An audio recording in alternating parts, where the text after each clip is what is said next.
sit down at home, decided to watch some TV, listening to the news by Gordon Mosley. Listening to the things that he say he tracked in tonight, paying close attention to make sure I hear it right. But when I hear the things that he mentioned on the news, I had to declare, them kind of thing got me confused.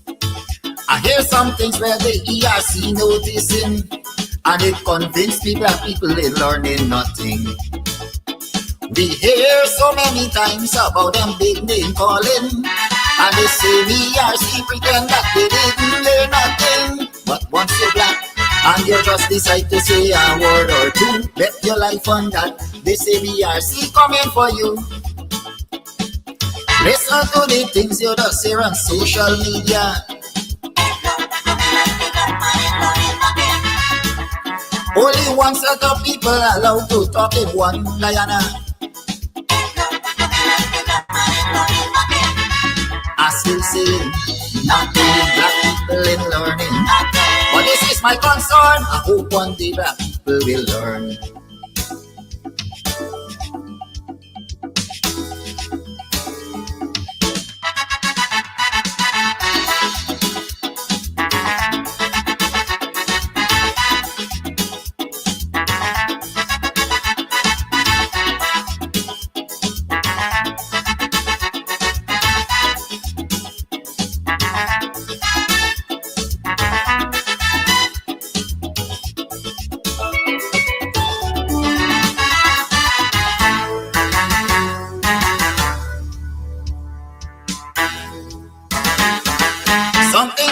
ERC that I would like to know, if any of his members happens to be black people. And if that is the case, I want them to answer this call. Tell me how come none of them ain't got no voice at all. You're showing signs of weakness and you're afraid to be fair, and we see the same thing keep happening year after year.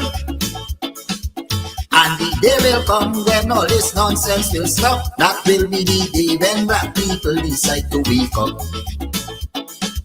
Not so long ago, something terrible happened. This young Indian man want to kill out all black people by poison. But if his shoes was on the other foot, what a day now they tread. But up to this day, this ERC can do nothing as yet. How come it's only black people committing cybercrime?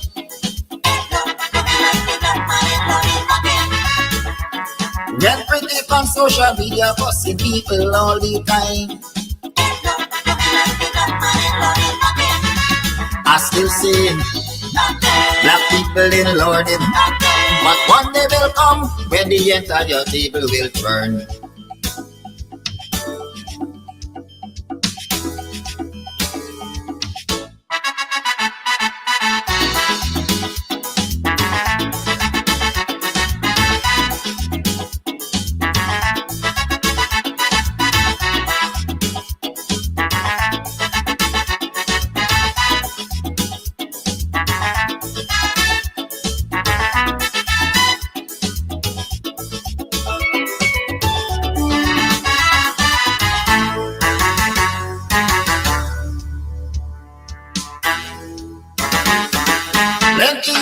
Excuse me, see they fail to condemn, because these people think that the law is only for them. And anybody else who decide to file a complaint, they go call you a racist and don't want to hear nothing.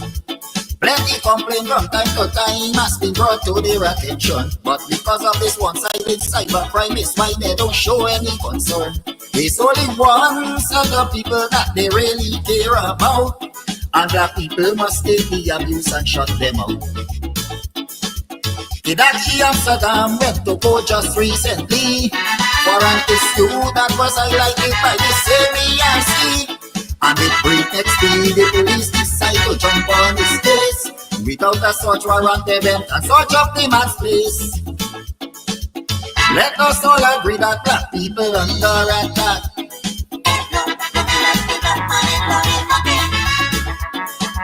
Different laws for you and me just because we black. I still singing. Black people in London. To all my black friends, we must put a stop to all this nonsense.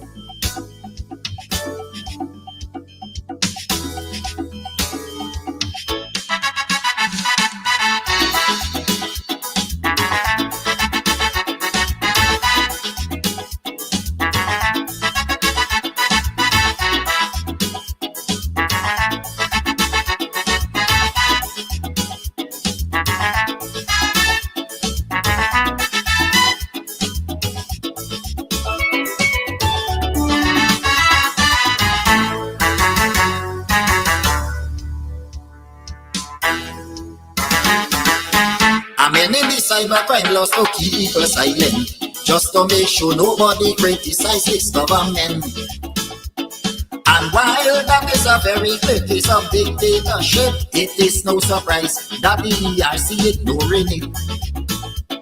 Why only the chosen few is allowed to have things their way, when people like me and you must have nothing to say? And when ministers in the government start to launch their attack, you never hear this ERC come out and talk about that. They send a policeman all the way to New York. This fella went up there to serve a court, someone on Rick Paul. Under this thing, this government decide to fabricate a case, but like they forget the warning they get from Latisha James. The vice president described that he used as a low life.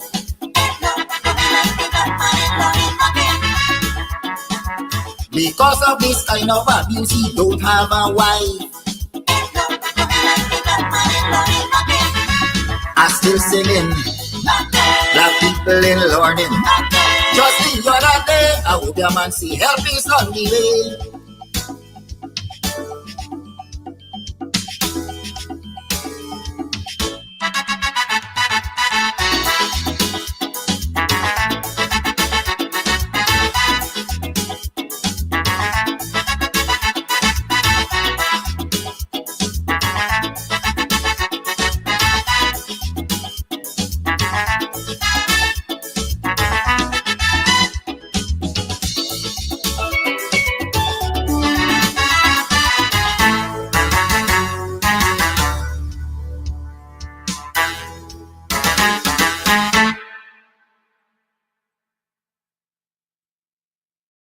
All right, so today we are here at Club Twilight up in Buxton, and we are here to talk about all that's going on up here. Trust me, if you are on the East Coast, you're in Buxton, you're in Tongley, looking for a place to get away to, this is the place. The Cutters, listen, I'll be having some just now again.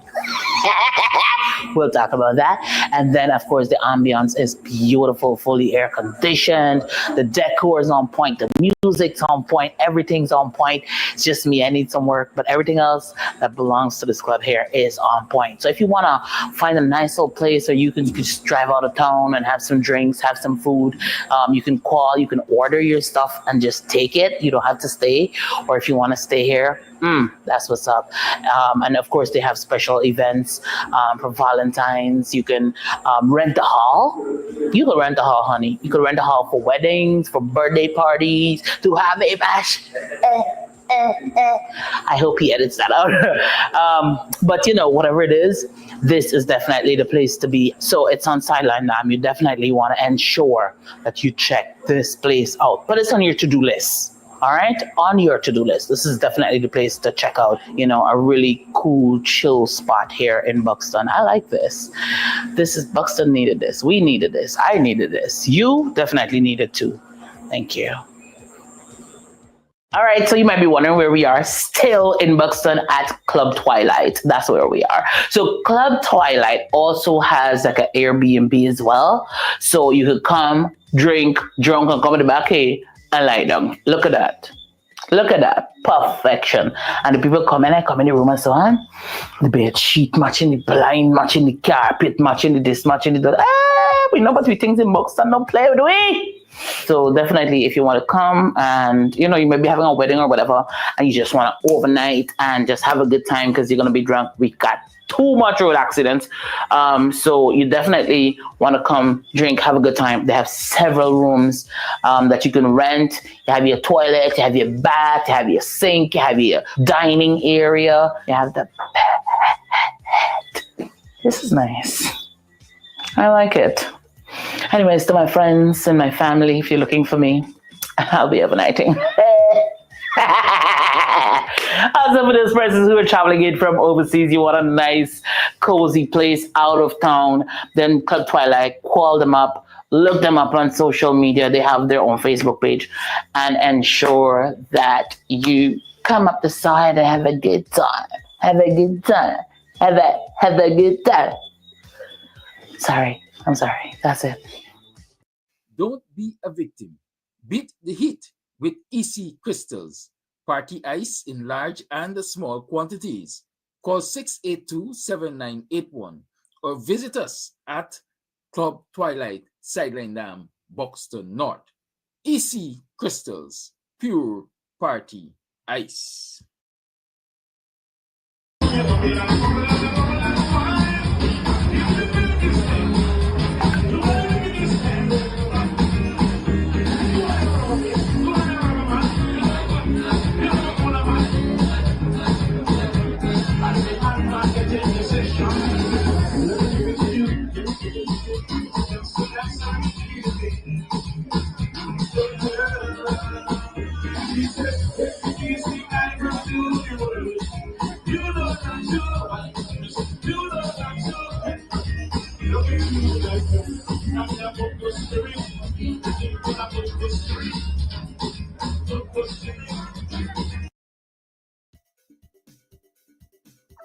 Stop running around like headless chicken. Go to Ashton's Marketplace for whole and cut chicken, beef, pork, processed meats like bacon, beef franks, smoked ham, ground pork, calabresa, and lots more.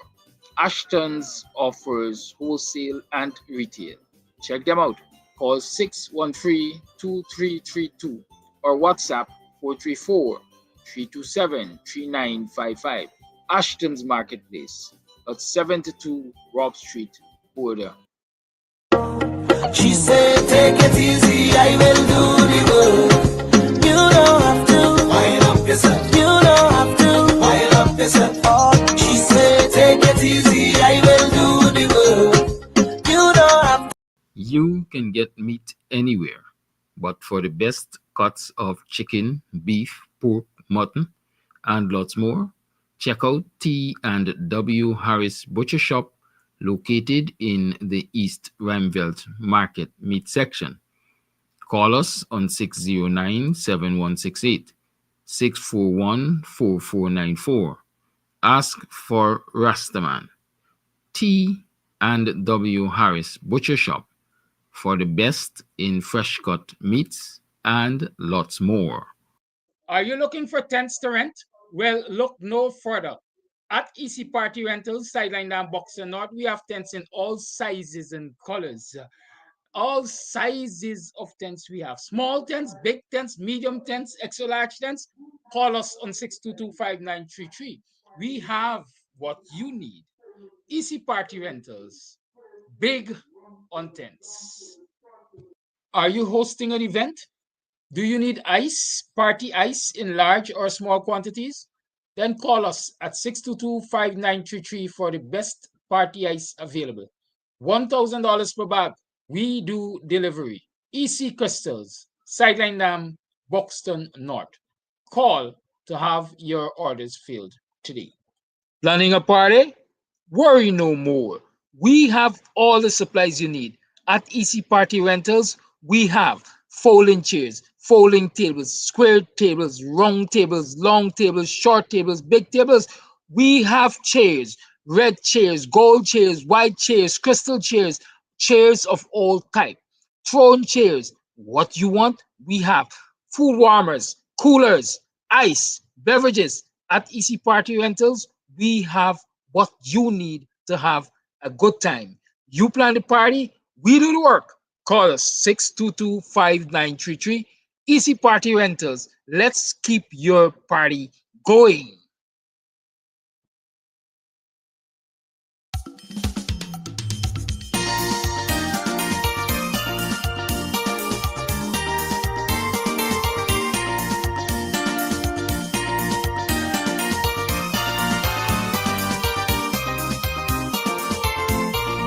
She was born in Guyana, and she brave like hell. Her name is Melissa, better known as Nelly Mel. A woman with pride and dignity, she is not afraid of anybody. Raising her voice, always defending democracy. She always finding the time and the courage to come and speak she mind. Always ready to answer your call, cause she ain't afraid of no one at all. So let me stand together and give me support to the sister. So this is no joke, go and let me show we support. Always speaking up for the poor man, always ready to lend a helping hand. When you talk, everybody listening, because we know it's wrong things you highlighting. So now it's time for boots on the ground to show support for the things you have done. We stand with the crew, it's solidarity with you.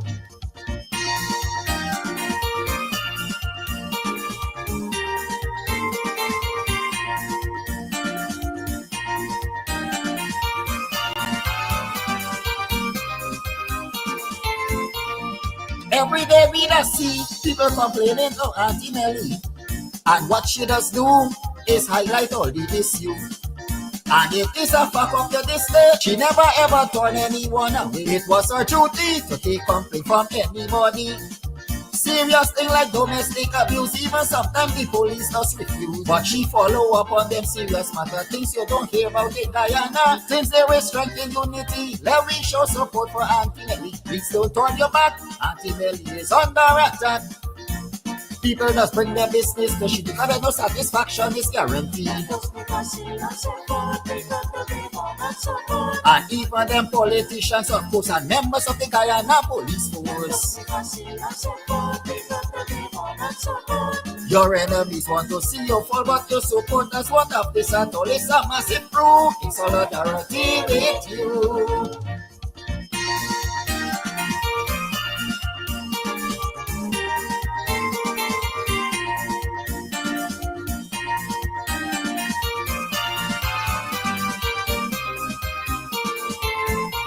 I cannot understand where Melly Mel went to get this information to shake up an entire government.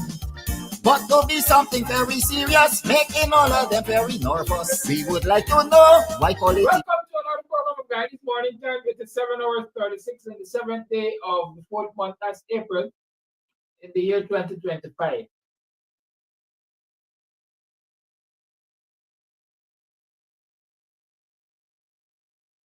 Monday. How have you been? How was your weekend? How did you pass your last night and Saturday night and the night before and so on and so forth? Did you rest and recuperate or did you dang in all weekend? Did you utilize your special talents and skills? Did you earn some extra? Did you take your you time and turn it into some money making time? What did you do?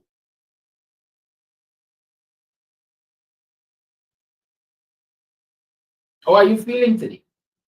Are you reinvigorated? Do you feel that you can conquer the world? Do you feel like you can conquer the PPP? Do you think that you can turn the tides around?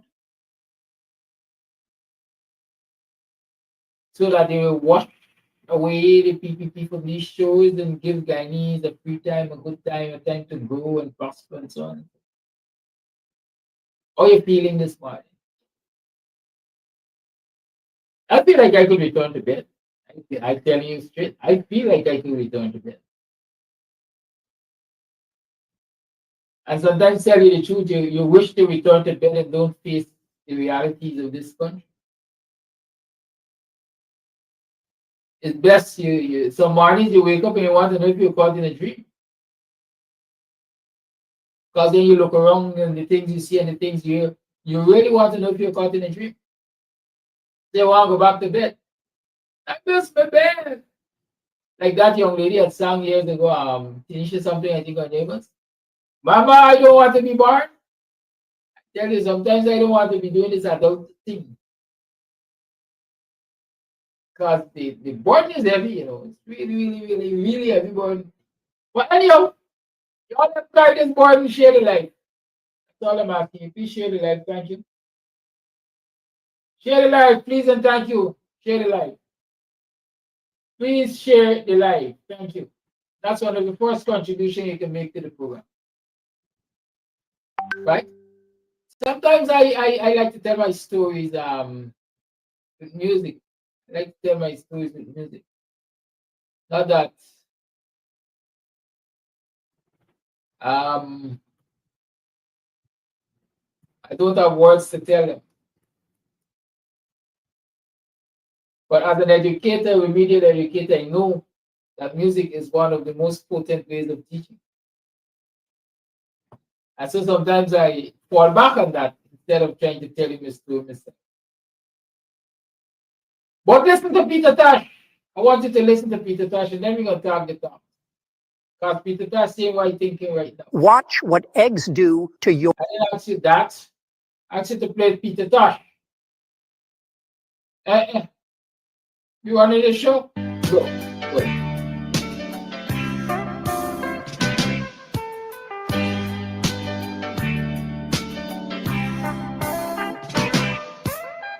Got to find a solution to this pollution. Oh, oh, oh. Got to find a solution to this pollution.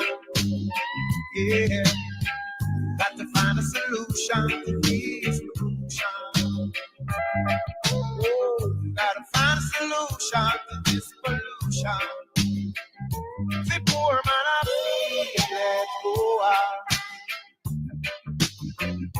The poor man I feel let here. The poor man I feel let go out. The poor man feel let here. Gas gone up, bus fare gone up, rent gone up, phone bill gone up, light bill gone up, tax gone up, car parts gone up, and we can't take this fuss, and there has got to be a solution to this pollution. Yeah, gotta find a solution to this pollution. We're growing, gotta find a solution to this pollution. Oh, oh, oh, oh. Gotta find a solution to this pollution. Only the poor man I feel, yeah. The poor man I feel, oh, the poor man feels, I know. Only him feels, yeah.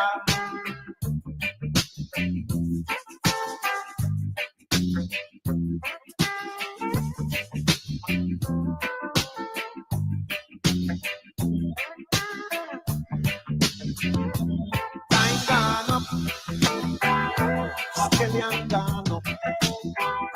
Onion gone up, red beans gone up, black pepper gone up, chicken gone up, and the parents them angry, cause the baby them hungry, and there has got to be a solution to this pollution.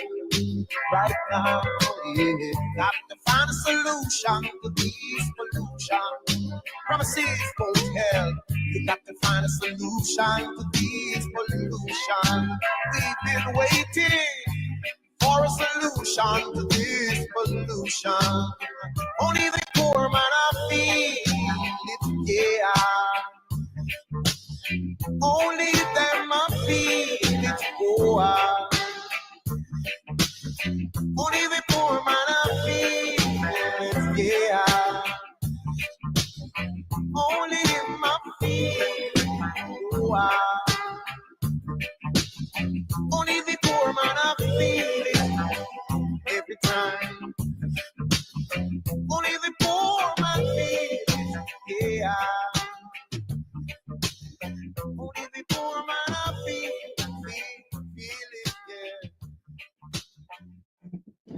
Only the poor man feel it. Yeah.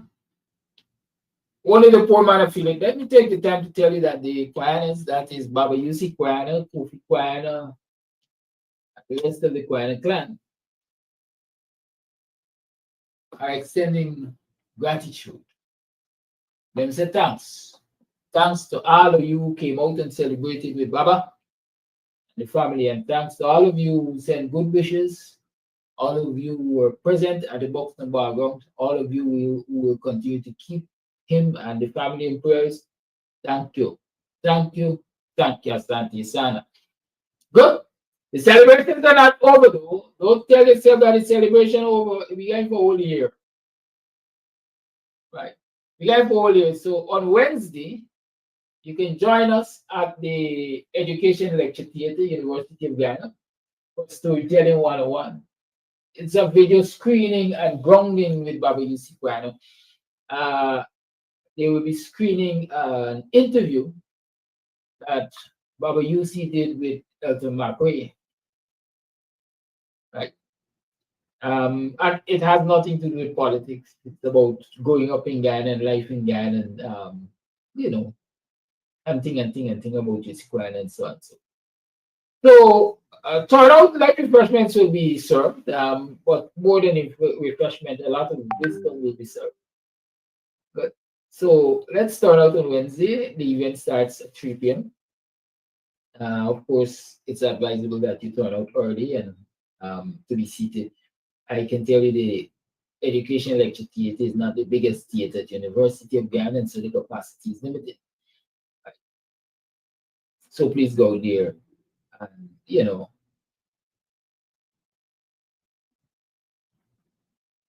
go there and let's continue to celebrate Baba UC.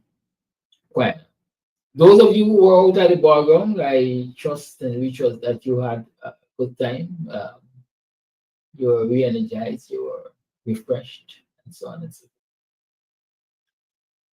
But don't miss the fact. I don't want you to miss this important fact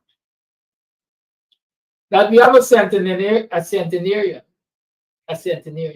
100-year-old man in Baba UC Kwana,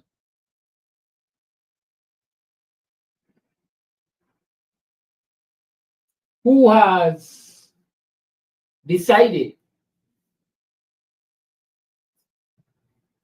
that things are so chaotic in this country that he's going to do a one-day fast hunger strike, a one-day hunger strike. Some people call it fast, some people call it hunger strike. Right? One-day fast, a better governance and a better Ghana. Baba Yusuf Ghana is undertaking that.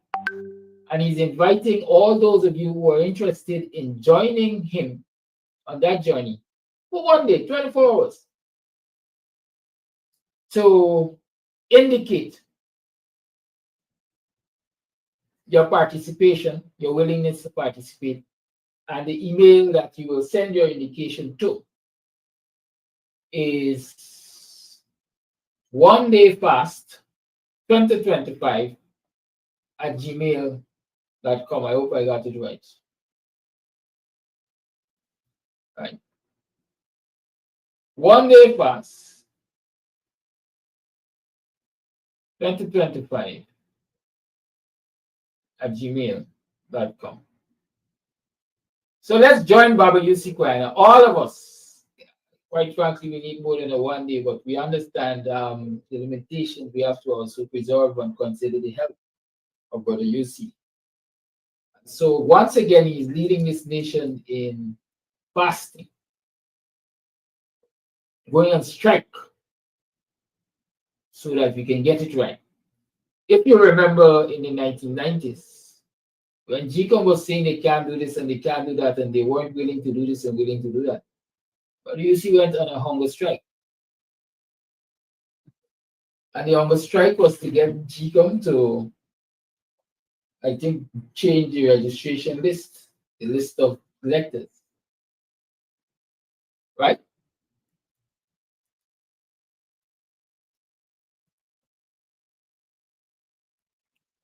And at the end of the day, what happened? The hunger strike happened. And elections, they had to go to parliament and they had to make some changes, and the elections were called at a later date. Y'all remember that? Good. And so once again, you see here, we need to get this right. And so he's calling for Guyanese to join him in a one-day fast for a better nation. Please do. Of course, our news is reporting that also, and but you know, you have paid videos too. So there read the introduction.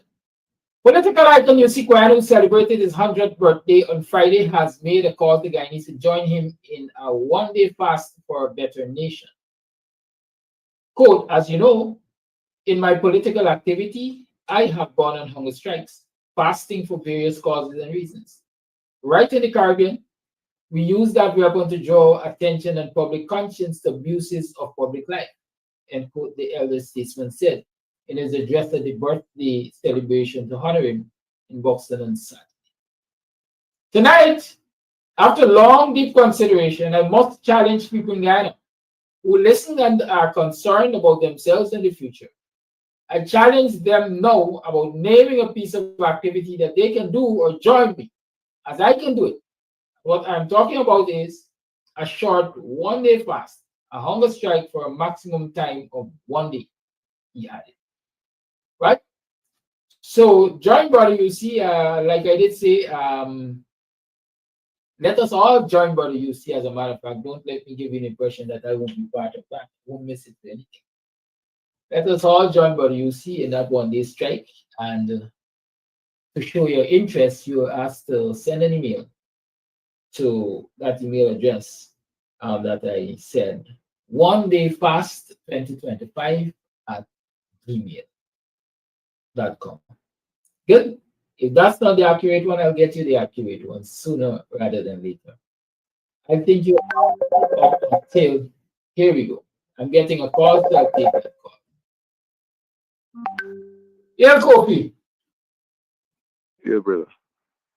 All right, so I'm on live and I'm telling viewers about the call to pass by Baba. And I was checking to ensure I get the email address active. So you want to share it with us? The email address is it one day fast 2025? One day fast 2025. ONEDAYFAST 2025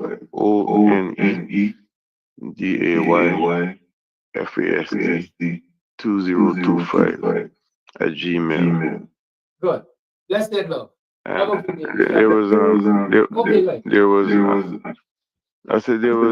been some conversation about adding a phone number too, with the fact that a lot of people don't use email. So yes, I certainly agree. I was going to talk with you about that offline. In terms of setting up perhaps a WhatsApp. I think you'll get faster. Yeah, definitely. So you can stand by for the information. We haven't set the number yet. So good, bro. Yeah, my respect. It's one day ONEDAYFAST, one day fast 2025 at gmail.com. Right? So that's the email address you can send your support to, indicating that you are going to join the fast with Baba Yossi Kwano.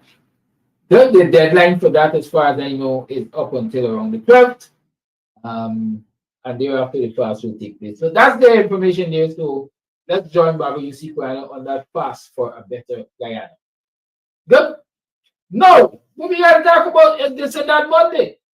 And a whole lot of this and that has been happening. And so we got to talk about this. We got to talk about that. So we're talking about it this because we're still celebrating 100 years of Baba Yossi. And we're talking about it that. All them people will turn out at the Mohammed's residence. Watch them there. Not people. Right? Not people. What were they doing at the Mohammed's residence over the weekend? They went out there to show solidarity with Azmuddin Mohammed and family. Right? Solidarity. Why? Because GRA turned up. GRA turned up to seize the luxury vehicles of Ghana's billionaire. At least one of Ghana's billionaire. Azmuddin Mohammed or the Mohammed family. Now I got some child sports to share with y'all this morning on this whole situation. But let me watch a piece of the video, compliments of Travis Cheats. Compliments of Travis Cheats. Let me watch a piece of the video. Those who won't see it yet, seen it now. And we're going to talk about it. The home of the businessman in an effort to seize several luxury vehicles.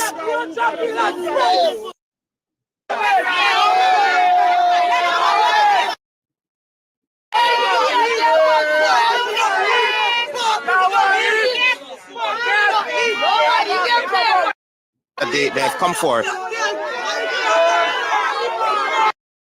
Redeem Mohammed, agents of the Ghana Revenue Authority, along with the police. This is a writ of assistance. Letters would have been sent to you via register mail.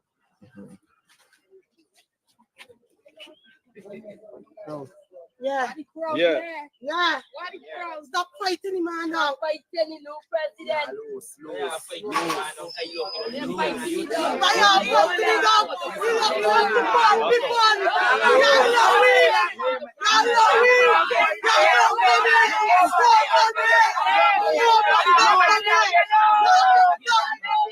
This is developing right now at the home of businessman Azmuddin Mohammed. Agents of the Ghana Revenue Authority, along with the police force, have surrounded the home of businessman Azmuddin Mohammed to seize several luxury vehicles. But the support here for the businessman is grand. Lots of his supporters have surrounded the home of the businessman as well. And it seems like the agents of the Ghana Police Force and the GRA will have quite a difficult time in accessing the vehicles that they have come for. This is developing right now at the home of businessman Azmuddin Mohammed. Freedom. Nobody ain't get paid. We come out free rights. There's free rights. Go take some mobile. Mr. Mohammed is out get the youth.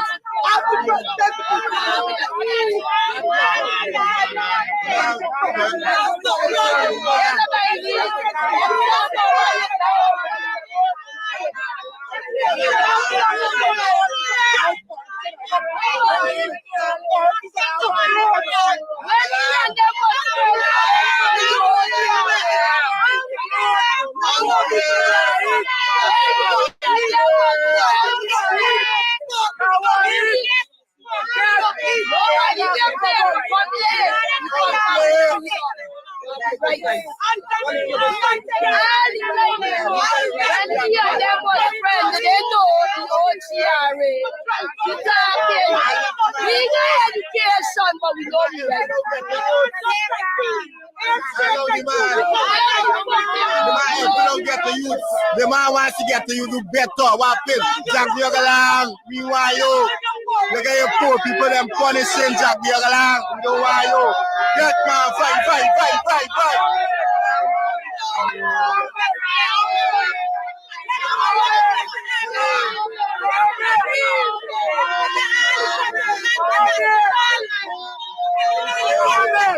Mr. Mohammed, could you tell me exactly what the agent of the GRA said to you moments ago?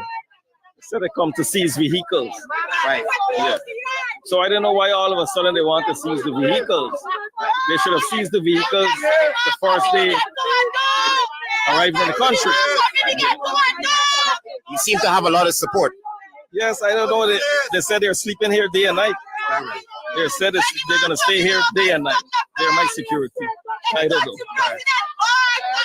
All right, so we have confirmation from Mr. Mohammed that the Ghana Revenue Authority this gentleman here, they're here to seize several luxury vehicles. Morning, sir. I'm just trying you from the Guyana Revenue Authority. No comments at this time, No sir. comment. But are you from the Guyana Revenue Authority? No comments at this time, sir.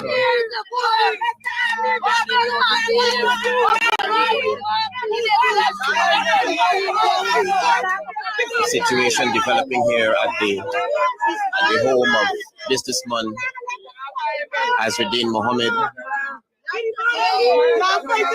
The Guyana Revenue Authority, agents of the GRA, and the Guyana Police Force have surrounded the home of the businessman in an effort to seize several luxury vehicles. And the support here for the businessman is overwhelming. And his supporters are saying that basically they will not allow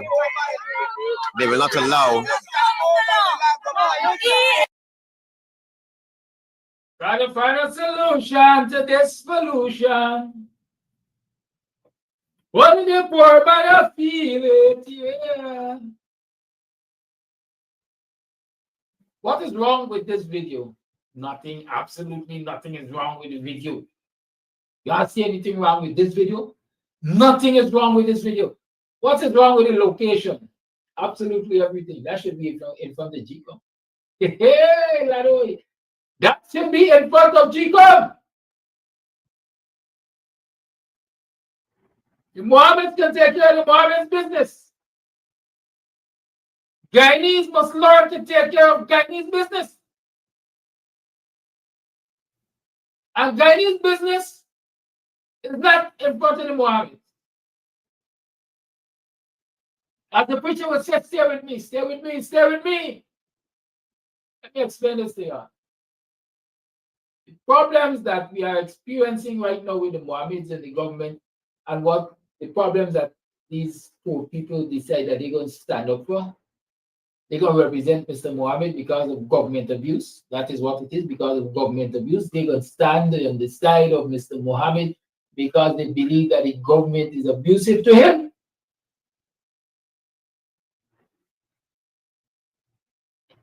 It's a problem that can be fixed electorally. But this problem can't be fixed electorally because you can't get the opportunity to elect a government according to your desires through free, fair, and credible elections. If you have a bloated list, and if the Election Commission refuses to take the necessary steps to fix that bloated list, you can't get an election that will allow you to choose to elect the government of your choice without fear nor favor, malice nor ill will, unless GCOM does what GCOM should do to ensure that you get free, fair, and credible election. And since GCOM is not doing that, then instead of taking your bodies and your energies and your resources in front of the Mohammeds to quote unquote protest government abuse of the Mohammeds, you should take that same energy and go in front of GCOM so that you'll fix the blessed electoral system so that you could choose a government that is not going to be abusive to citizens of this country, whether it's the Mohammeds, the Singhs, the Khans, the Amsterdams, or whoever.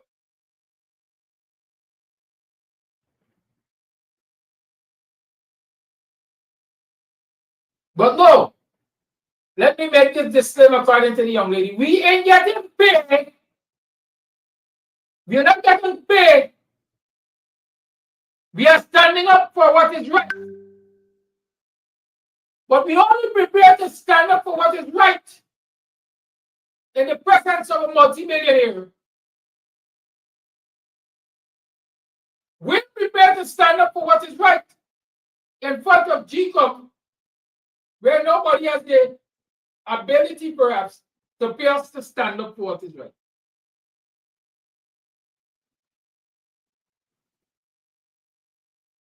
But Mr. Mohammed helps out the ghetto youths that eat. As if the government of the day is not ensuring that they eat, they're depending on one single family, the Mohammeds, to eat. When if they utilize that energy and force the powers that be in this damn country to fix the electoral system and then vote for a government of choice and hold them accountable, they could eat without having to depend on any individual, but they can eat based on their rights as citizens of this country. But we want to take them because we don't want to go in front of GCOM. We don't want to take the streets of the city. We don't want to take the streets of the country and demand that the electoral system be fixed so that we can elect a government that will do better than the PPP.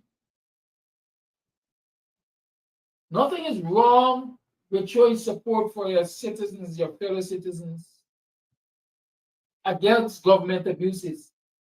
What is wrong is not using that same energy to challenge the government and the powers that be to fix the system that allows such abuses.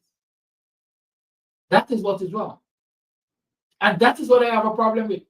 Let me explain for those of you at the Alexis Pen and Dunstog and all of you who need an explanation of what is happening here with the Mohammeds. First and foremost, let me call out Godfrey Station. Is Station still at GRA? I rather believe Station is still at GRA. If he is not a GRA, I beg your forgiveness, Mr. Station. But I'm going to make a statement. And Winston Jordan most likely is looking at the program. And Winston Jordan, if I'm you feel free to call and contradict me. But Mr. Station was brought to Ghana or encouraged to return to Ghana to lead GRA. And one of the conditions under which he agreed to come and do that work was that there will be no government interference in his work. There will be no government interference in his work. And the coalition agreed to that as one of the terms and conditions. Like I said, Mr. Jordan should be listening to the program. Call me, sir, and contradict me if I'm not reporting accurately on that agreement. And as far as I understand, again, Winston Jordan said that, I think, on this program. He never interfered with station work. He gives station free reign to do what station got to do at the Taxar, as I want to call him, the energy. They weren't instructing station to go after this body and that body and utilize the tax system to penalize opponents. Because in the first place, they agreed that they weren't going to interfere with it. And so the government of state has changed. And from my understanding, station stayed. Rumor had it that Jaguar wanted him gone, and in front of it said you wanted him stayed. But at the end of the day, as far as I know, station stayed at GRA. Mr. Godfrey Station, with all due respect, why are you allowing the PPP government to interfere in your work as commissioner of GRA? Why? Where are the principles that you stood for under the coalition government? Where have they gone?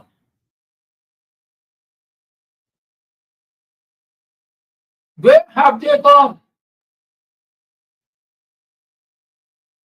Because there's nobody who can convince me and tell me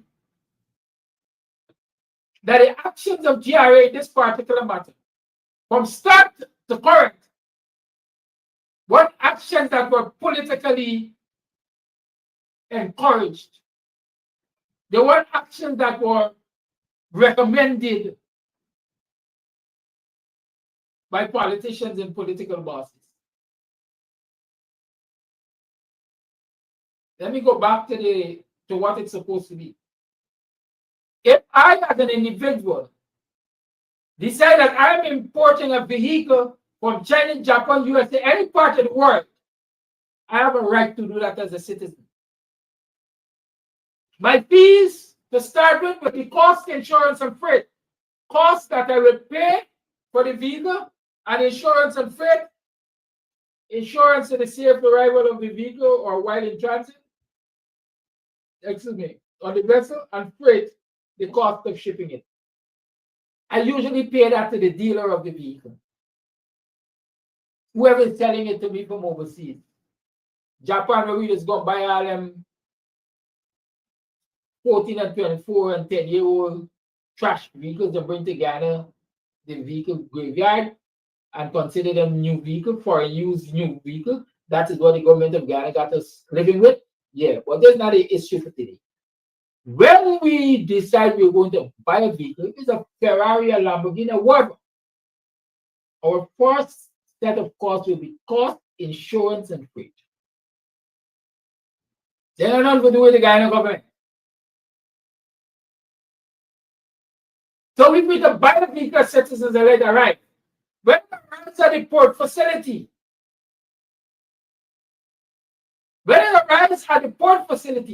the Ghana government gets involved because then you have to pay them duties and taxes and all kinds of things. Like you can go and pull it up and you're going to see all kinds of fancy things you got. Right? Even VAT included the thing. That is when the Ghana government gets involved. Now, the assessment of how much taxes you have to pay is based on the value of the vehicle or the purchase price of the vehicle, because when you buy your stuff, you're supposed to have an invoice to show well, this is the cost of the vehicle. It is something that you usually have to submit along with your other documentation.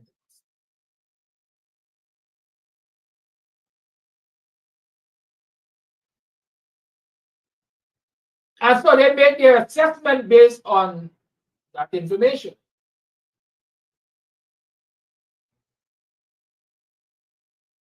And when they make their assessments, then before you can remove the vehicle from the work, before you can take possession of the vehicle, you have to go and pay GRA their money. Once you're done paying GRA, you get possession of the vehicle like any other thing you ship in as a matter of fact, any other car. Your next step, as far as I know, is to get it registered at the, I have the GRA revenue office. So you have to take it there, they will examine it. They will look for what they call, I think, the VIN number, the vehicle identification number, VIN number. Yes, you look, they record the VIN number, and I think they record the chassis number, and they do the necessary paperwork that will pin that vehicle to you as the owner, and you get a license number. Now, unless you pay your costs, unless you pay the assessment, then you don't get any of that. You ain't got no vehicle. If you don't pay, then your vehicle stays on the wharf and it rots. And I've seen many vehicles rotten or rotted on the wharf because people choose not to pay or couldn't pay. Every now and again, you will see GRA has a sale for unclaimed items or unclaimed vehicles. That is because people didn't pay. So that's the process. So if this multi-billionaire, this billionaire, whatever you want to call this guy, the Mohammeds, was able to get possession of these luxury vehicles, it means that he must have gone through the process. It means he must have gone through the process.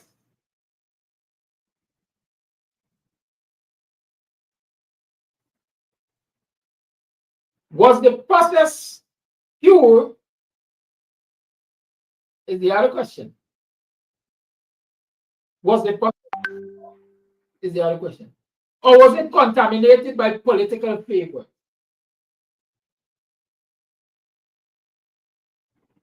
Was it contaminated by political favors?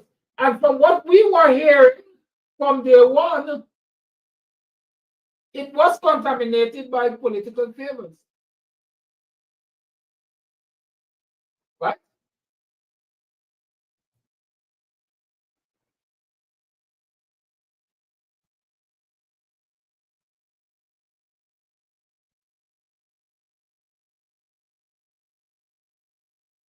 We heard from day one.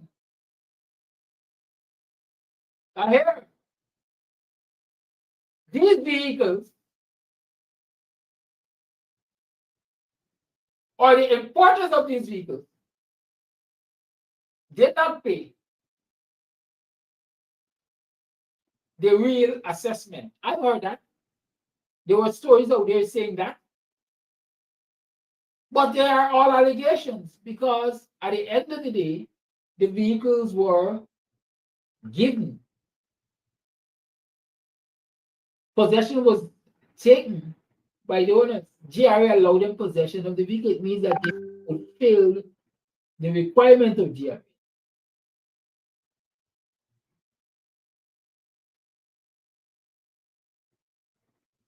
And so if GRA is going to come and tell us no, here, these vehicles were given to this man was allowed to take possession of these vehicles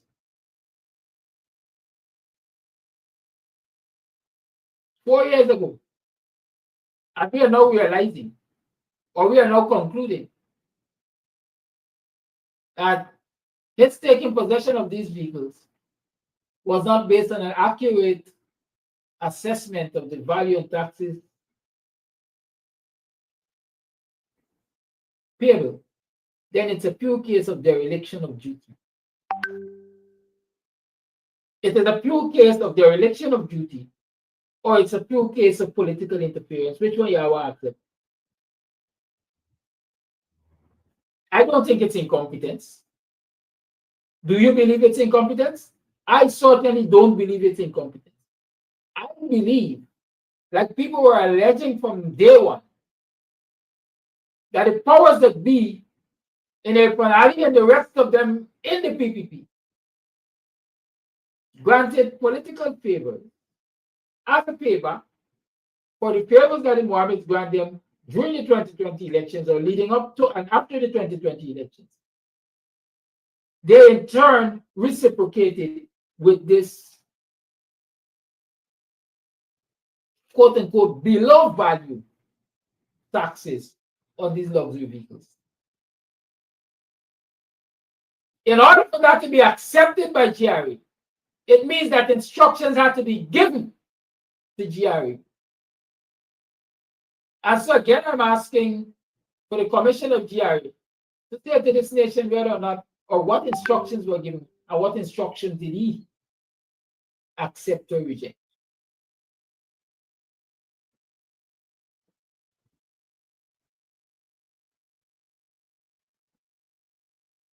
And if he said no instructions were given, or no instructions were accepted, then I am saying that the nation should be asking for the resignation of the commission of GRA.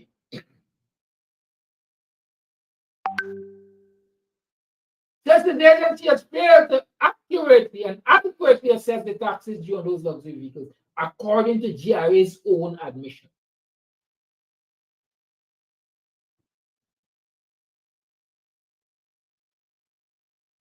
But if there were political interferences,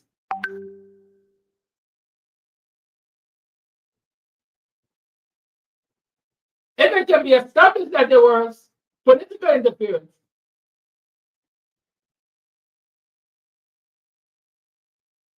then there are two things which can happen.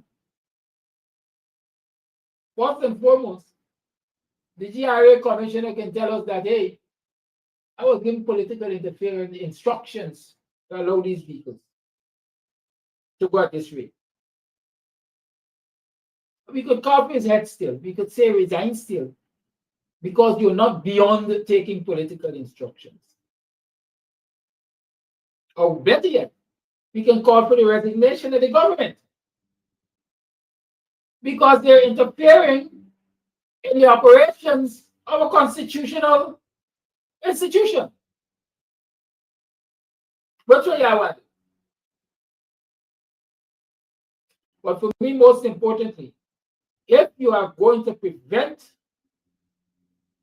the kind of abuses that these people say they're standing up in front of the Mohammeds to prevent, if you're going to ensure that your constitutional agencies work without political interference, if you're going to ensure good governance, then the place to take that energy is in front of GCOM and demand biometrics and a clean voters list so that you'll get a free, fair, and credible elections, and you could elect the government of your choice, and then you can hold them accountable. In the meantime, any other thing that you are engaged in this matter, like turning up at the Mohammed's residence to defend the Mohammed's luxury, which was acquired under a government that is favorable or was favorable to the Mohammeds, a government that has been in bed with and the Mohammeds have been in bed with.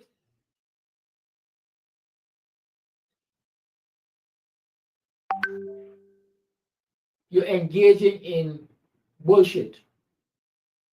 That's what you're engaging in. Bullshit.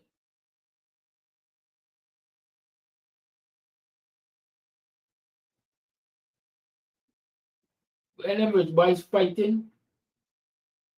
Let them rich boys fight. Because at the end of the day, it's all they don't just sit down and cut up the pie. You don't get none.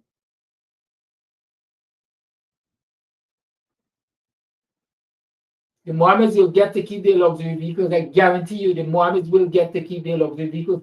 As a matter of fact, they have already gone to the courts and the courts have already prevented GRA from going for them. Let me read the headline in case you didn't see it. There's also already a high court. GRA attempted to bypass high court process with move to seize luxury vehicles. Right? GRA attempts to boycott high court process in attempt to seize luxury vehicles.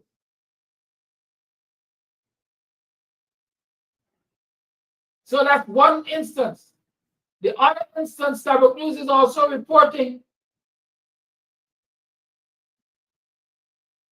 that the courts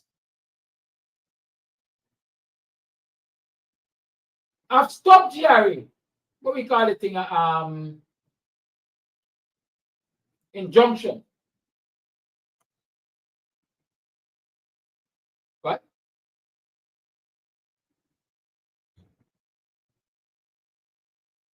I'm looking for it. But the fact is, the courts have prevented, they have issued an order to prevent GRA seizing the Mohammed's vehicle or vehicles. So you don't need to be in front of the Mohammed's place to protect their luxury. What you need to do is turn up in front of GCOM to protect your right to free, fair, and credible elections. That's what you need to do. And until you're prepared to do that, I'm saying that you are doing bull. Bullying.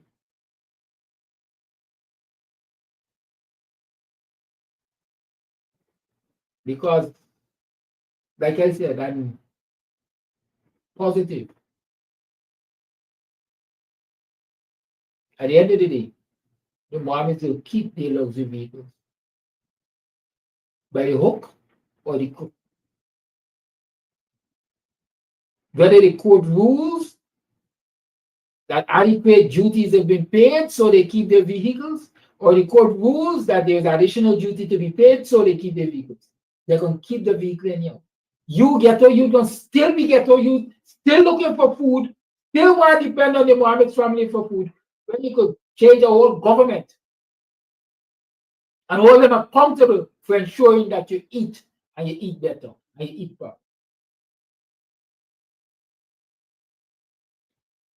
So that's what's wrong with this picture, this video, this. He's an original counselor. Without he doing things, them can't do one more son. Them, he motivating, y'all. PVP, he motivating them.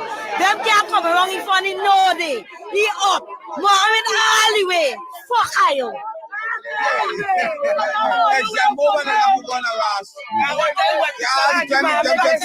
the money, they will nobody nothing. I just send the parents, we place one. Now PPP help me, Muhammad will help me. They need to get them out of the state. You're going to put down the key,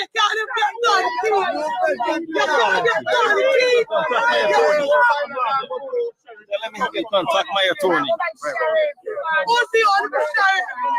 What's the order for sheriff?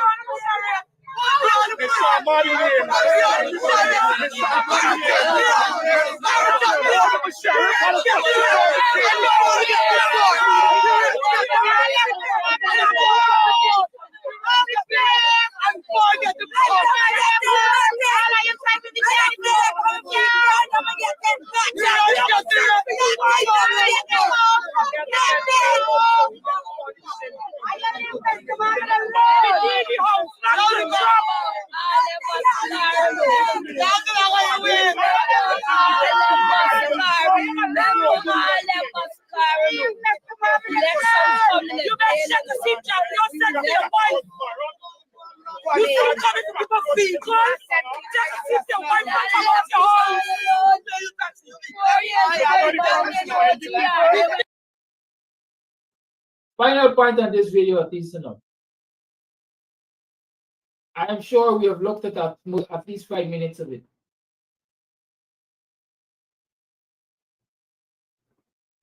How many Indo-Guyanese you see among the crowd defending the Mohammeds and their luxury? Or as they say, fighting the injustice of this government against the Mohammed? Or as they say, standing up for what is right versus what is wrong? How many Indo-Guyanese you see there? The Mohammeds are Indo-Guyanese, aren't they? The Mohammeds have been sharing their largesse with Indo-Guyanese, aren't they? Only African Guyanese, only black man got a heart of gratitude. Or only black man like engage in what Professor David Hines say, lick BTism. The lines are open. 6225933 is the number to call. Y'all could call and cuss me, or y'all could call and deal with the truth. 6225933 is the number to call. You tune to the Guyanese Morning Time. I want the poor man, I feel it, yeah. All things got up. Yeah.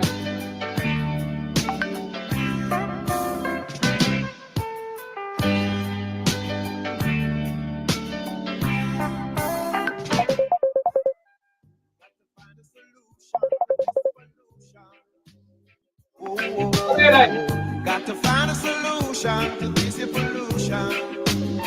Yeah. Got to find a solution to this pollution. Got to find a solution to this pollution. The poor man I feel let go out. The poor man I feel let out. The poor man I feel let go out. The poor man feel let out. Gas gone up, bus fare gone up. Sorry, I don't know what's happening. The calls haven't been coming through. I see them pop up and then they pop out. Right? They're popping up and popping out.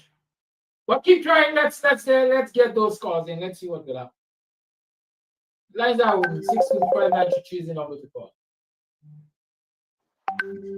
Call you on. Good morning. Yes, good morning. Can you hear me? Yes, we can hear you.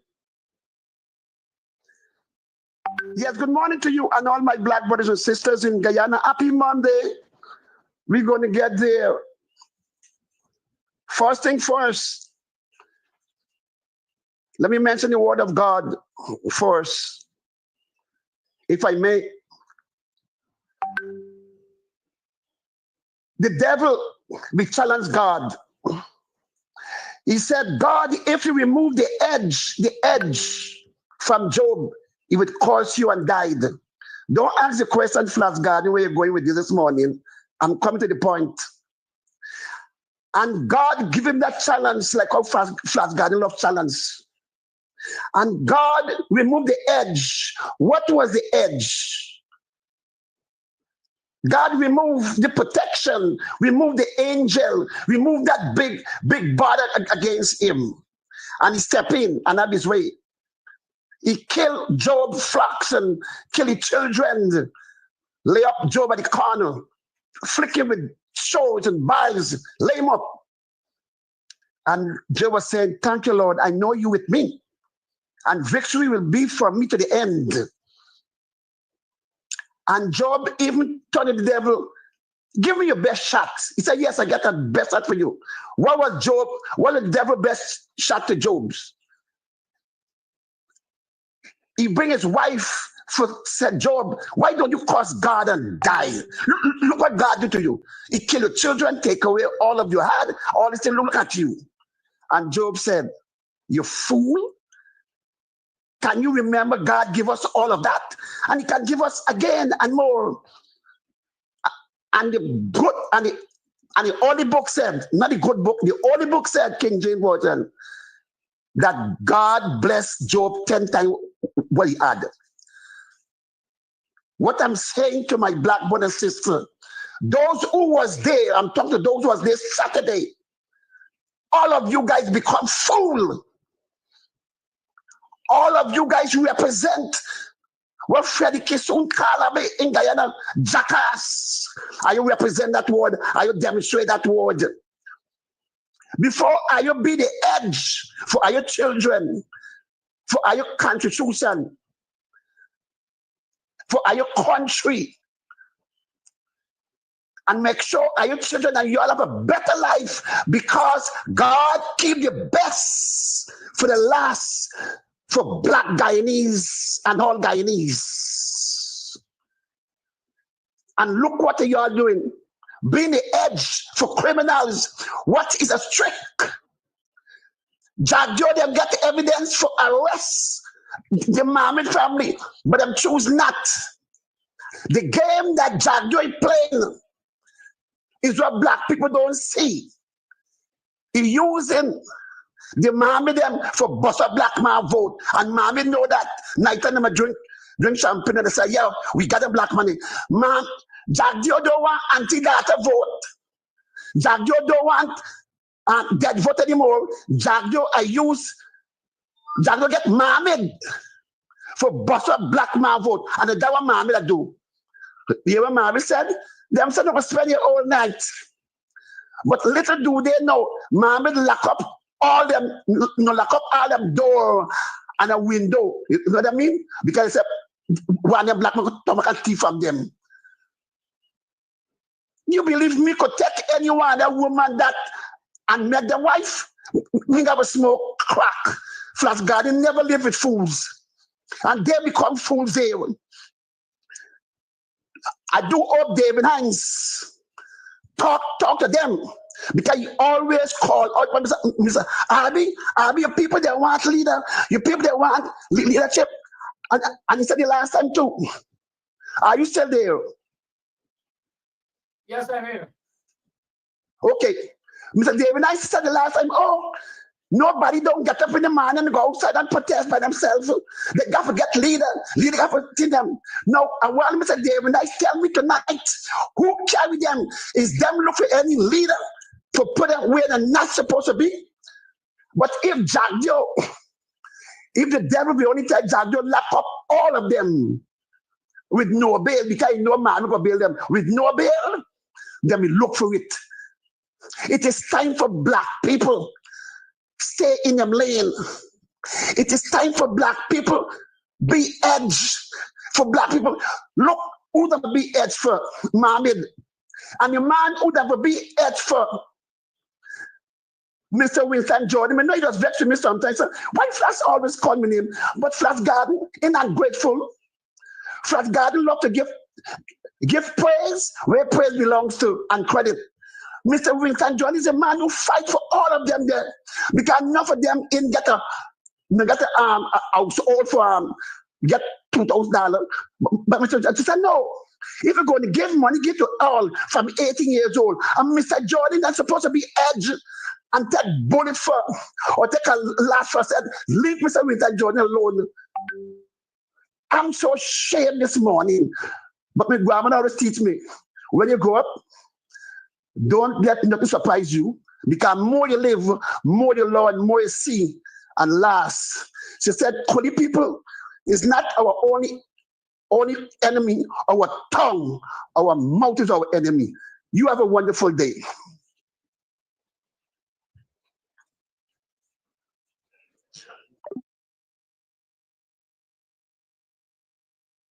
Okay, call. Line remain open 62259 is the number to call. Call you on. Morning, neighbor. Well, I know this morning we'll get a lot of calls. Got a lot of people that go up to flash. Let me see this. Everyone got to write the whole field. You have to write because it's so much true and that like no, supposed to, no sense. I ain't mad. Don't laugh. That's everywhere. Got a dark answer. But for me, it's the same thing to me too. Like you put gather up, like Muhammad and things. Why is it for the cars, for someone to some cars to benefit them? Gather too. But Brother Gaddafi, this is the set of time. And they say, what was in the beginning, it will be there. You understand? Be rightful place. And not be rightful place for this place. No, be rightful place that we will give that is due to us. That no matter how you feel me down and I think when you ready to look for the support and what not, that now we will get up and we will smile and we will support you and we will let you conscience for fight you. You understand? I know nothing, the only thing I know but is the little that I know about the marketplace and that kind of thing. I don't know much about them. But I know that God Allah put them in a position to sit down by themselves. You understand? And the Guyanese start and family and many others who was led astray when it comes to the knowledge of the black man. We hear all kinds of things. When the storm coming down, the storm coming. And that was the man is going to sit in a car by himself and look at himself what's going on and give up the sense to come up and give with you by talking how to feel about them own and how to feel about us. That's the truth coming out there. The revelation coming out. I know people are mad with the black people that you get, but the revelation coming out. Showing them who he is. That when they tell themselves he is, it's going to be full of love inside them. And all the people there will be in the idolatry from genuine love. All the love is transform the same love to the struggle. Just don't encourage them to transform it to the struggle. Understand? So thank you for listening me and getting me 2 cents out. Have a blessed one. Have a blessed one. Thank you for your call. The line is remain open 62259 is the number to call you through to the Guyanese morning time. Let me remind you, just last week we had this discourse. Let me remind you. If a plane of voice note, don't call. If somebody else speaking, don't call. Wait, no man. I know everybody wants to have a say, but there's an order.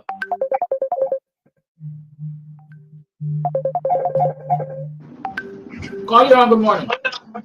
Morning, Kadaki. Hello. Call you on. Good morning. Good morning. I would like those social media influencers or wherever they call themselves that's so in love with this man. Listen to your lecture this morning.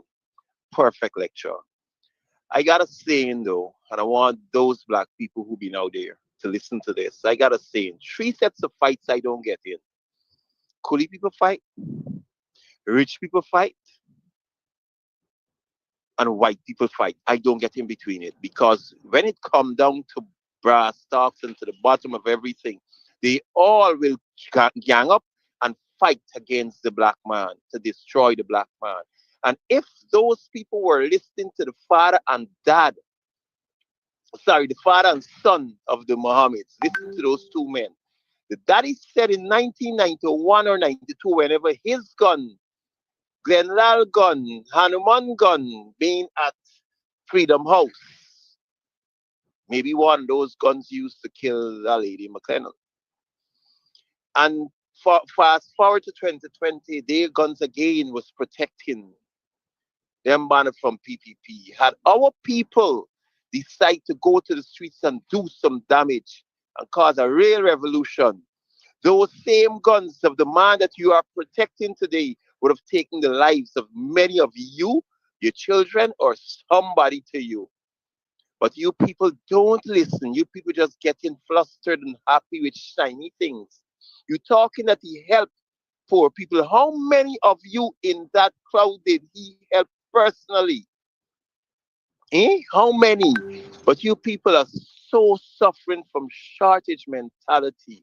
You people just beggy and thinking that this man become president, he's gonna help y'all. Y'all try there. We got a protest in front of GCOM. There's where most of your interest should be, or all of your interest should be. Not by that man resident to save. He thinks him that you will never ever one day drive in. You will never one day sit in none of his cars that you are trying to stop the people from taking. Don't get in between white people problem, coolie people problem, and rich people problem. Stay away, people. And last but not least, Jagdeo is at his most vulnerable position in his political career. This is the time we should be going for the juggler, right? And I forgot one more thing. If Mohammed want this man come off his back, all Mohammed got to say, he is supporting PNC just to get him off his back, because he will end up in Bobby's Maros, will take one more. He's at his most vulnerable, and people, y'all jump in right now. This is the time for us to go for the juggler. That's all I have to say. Thank you for your call. And I have to say, there's a smoking gun out there. Sing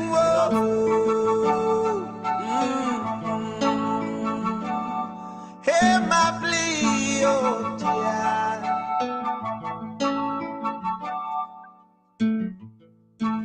A song from my life.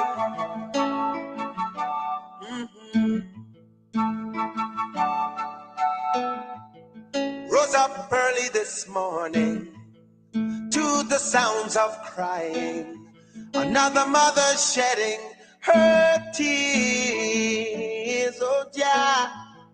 Why all the pain and suffering? Why all the senseless killing? Could it be that nobody cares? Oh no. So many sons lost in the slaughter, blood running in the streets like water. A gun in hand knows no friend, no. Woman selling death in my land, getting rich off the souls of we children. Can you tell me when will it end? How many more die? How many more must carry this load? Oh, how many more? How many more die? How many more before we trot down Zion Road? How many more? Sing well.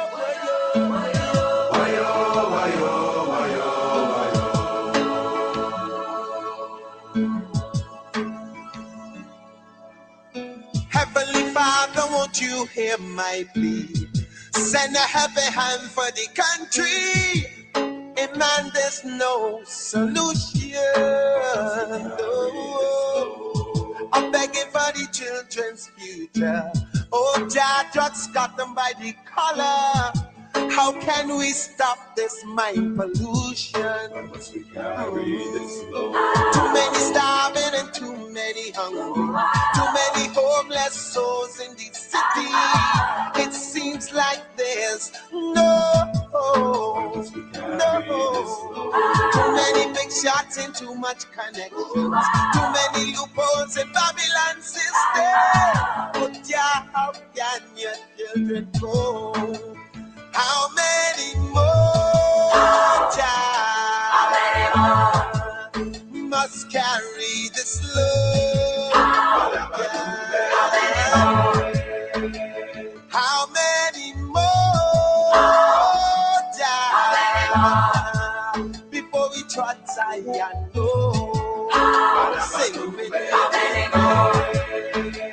How many more child must carry this load? How many more child before we trot Zion?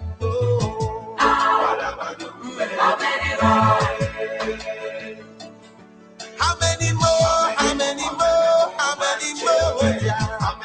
How many more?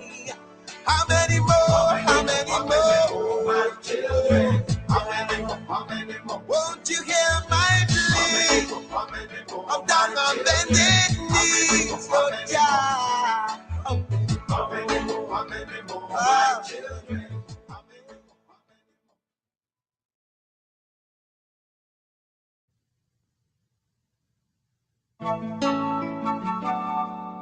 Sing whoa,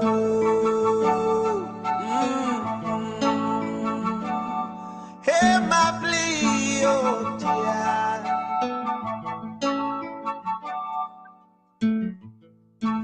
A song for my life.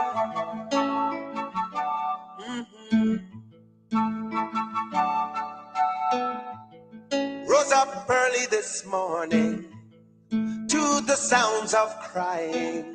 Another mother shedding her tears. Oh, yeah. Why all the pain and suffering? Why all the senseless killing? Could it be that nobody cares? Oh, no. So many sons lost in the slaughter. Blood running in the streets like water. A gun in hand knows no friend, no. Warmongers selling death in my land, getting rich off the souls of we children. Can you tell me when will it end? How many more child must carry this load? Oh, how many more? How many more child? How many more? Before we trot down Zion Road. How many more? Sing wayo, wayo, wayo, wayo, wayo, wayo.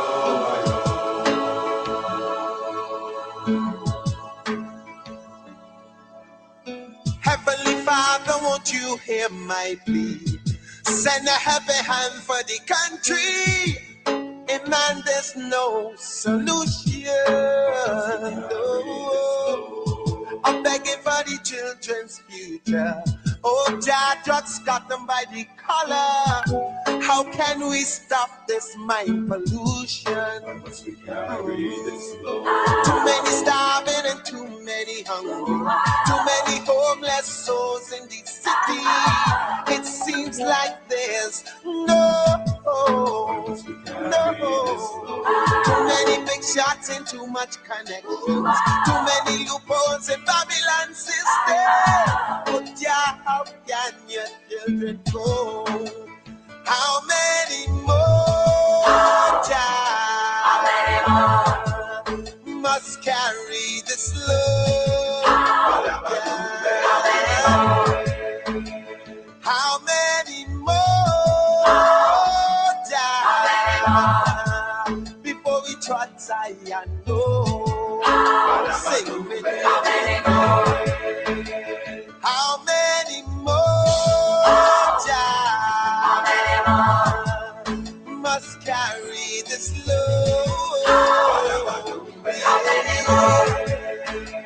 How many more die before we trot Zion?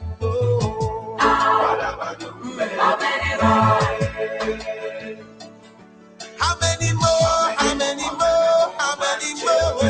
How many more?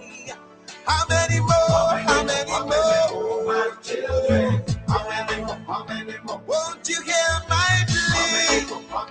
I'm down on bended knees, Lord God. How many more? How many more? My children.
Tell me. Later. The ranking one. Patience is a virtue. Good morning. Can you hear me loudly and clearly now? Morning, I am morning.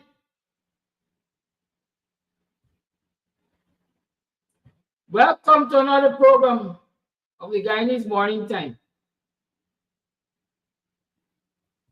I am your host, Kidaki Amsterdam.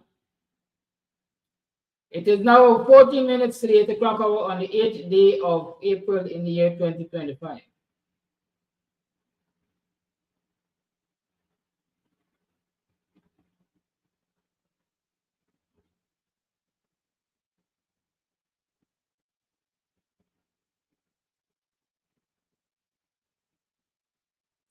It's the morning after the murder of another Guyanese youth.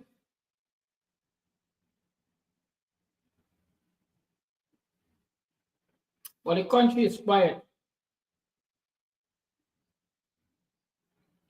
Linden is perhaps quiet. Officialdom is quiet. Family of Orlando Peters is in mourning. I don't know what the policeman looks like, but I guess is another young black man who they say is in close arrest, under close arrest. Guess his family too is worried.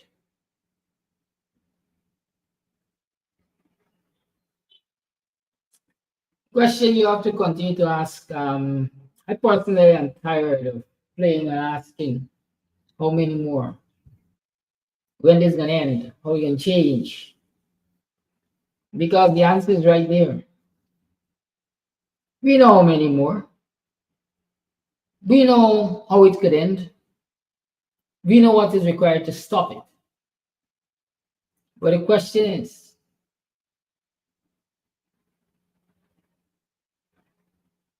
is, are we prepared to do that? Are we really prepared to do that? Or are we just ready to pay lip service, commiserations, empathy, sympathy, crocodile tears?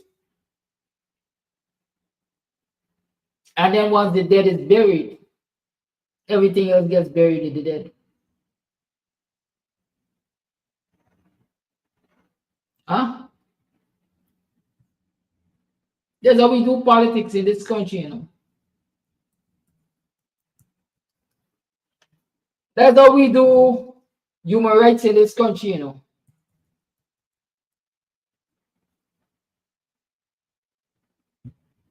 Right? We make a lot of noise in the first 12 to 24 hours. And then everything goes back to normal, especially after the dead is buried. Gratitude is given the families are left to mourn their dead after.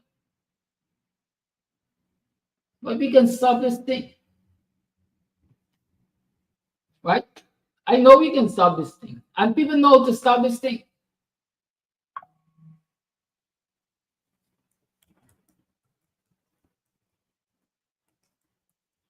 Don't you think the recipe is out there? Huh? The recipe is out there to stop this thing. For the 12th night in a row, a coast-to-coast call to action. Turning violent in Portland, Oregon, where police clashed with protesters well into the night. And in Seattle, where police appeared to clear protesters with flashbangs after the police chief ordered the suspension of tear gas and crowd control Friday.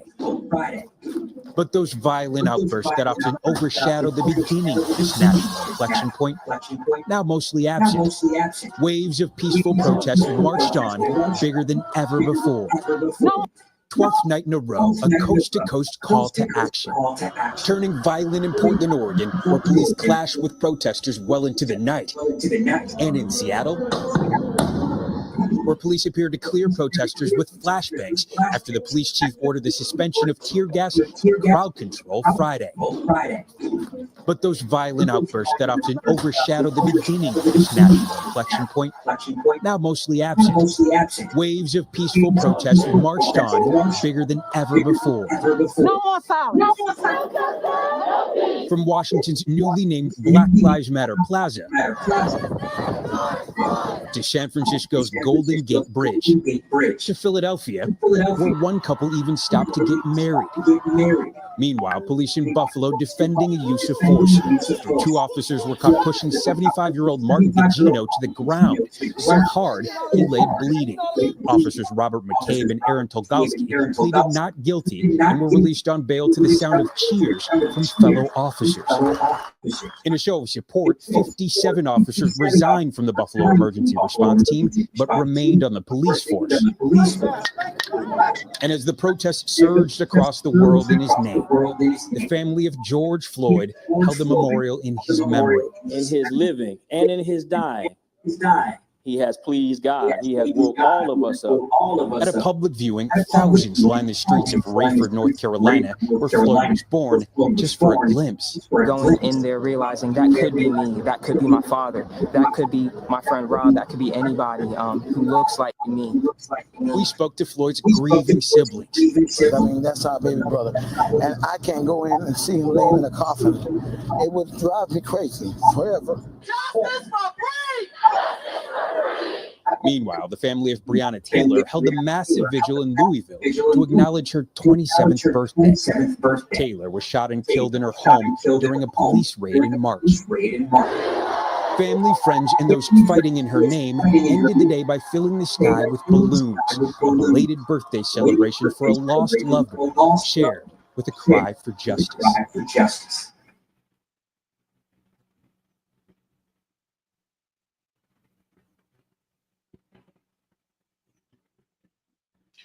Y'all notice? There are examples out there of what needs to be done. There are examples out there of what needs to be done. But who is willing to do it?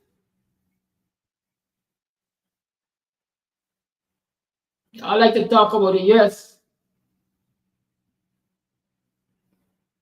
as the greatest democracy.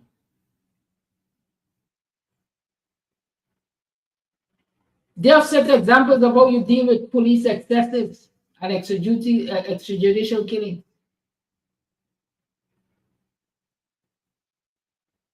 But we want to import and we want to take all other things from the US. But what happened? You want to take no example of how they deal with state excesses? Are we going to always just grieve our dead and bury our dead and then life becomes as normal? It's mad people who will do the same thing over and over and over and expect a different result. Every time one of our young men or women gets murdered in this society, we make a set of statements, we quote unquote protest a couple mornings, and then we go back quietly into our homes and wait for the next one to be murdered.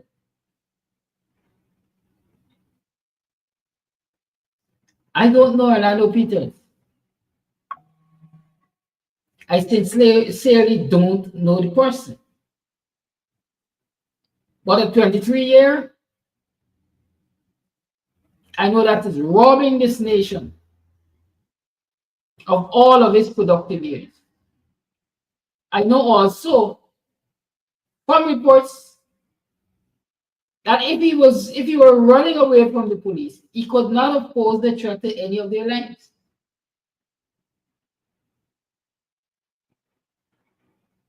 I know that for a fact. He could not have posed a threat to any of their lives. I said there was no need to use lethal force. There was, quite frankly, no need to use force. Those who fight and run away live to fight another day. The man running away from you, you can't catch him without harming him. Then you wait another day. It's Ghana. If you're claiming, which a lot of people are disputing, that this man is wanted in some so-called rape investigation,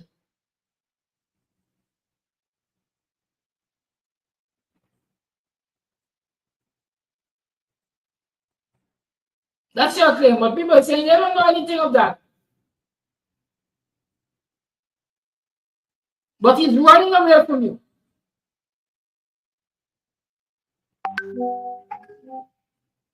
What justifies the use of force much more the use of lethal force? There's no justification. As a matter of fact, the police understand that there is no justification. What did they say? What did the shooter say? His service revolver went off accidentally.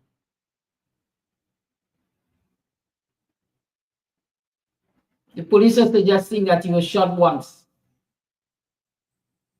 I'm getting reports that it seems as though he was shot twice. Once in the leg and then in the abdomen. That is some accidental shooting.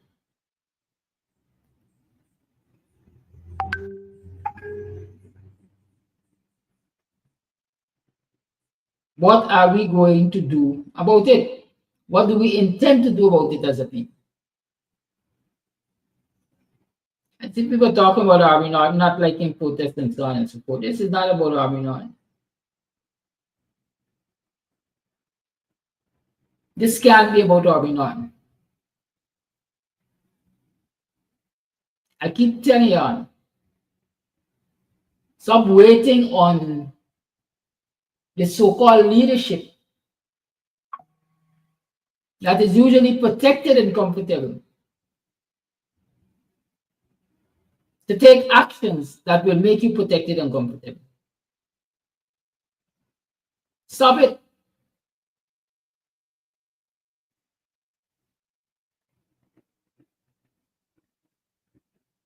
We saw hundreds of people turn out at Mohammed's place just yesterday or the day before, Sunday, to protect his luxury. Poor people, according to how they describe themselves. Endangered people, according to my understanding. Are we going to see the same now? Are these very poor people from our Buxton and Mocha and other communities that went out to protect the Mohammeds and their luxury? Are you going to join the protest this morning in Linden? Are you going to do your own protest in Georgetown to highlight the problem of extrajudicial killing and the endangerment of our young people by trigger-happy men and women of the Guyana Police Force? That would be sensible. According to y'all, Mohammed's in Kaya. Mohammed's one penny, y'all. Where's the energy? Show us the same energy in the city. Show us the same energy. When we get the book from our Bali page.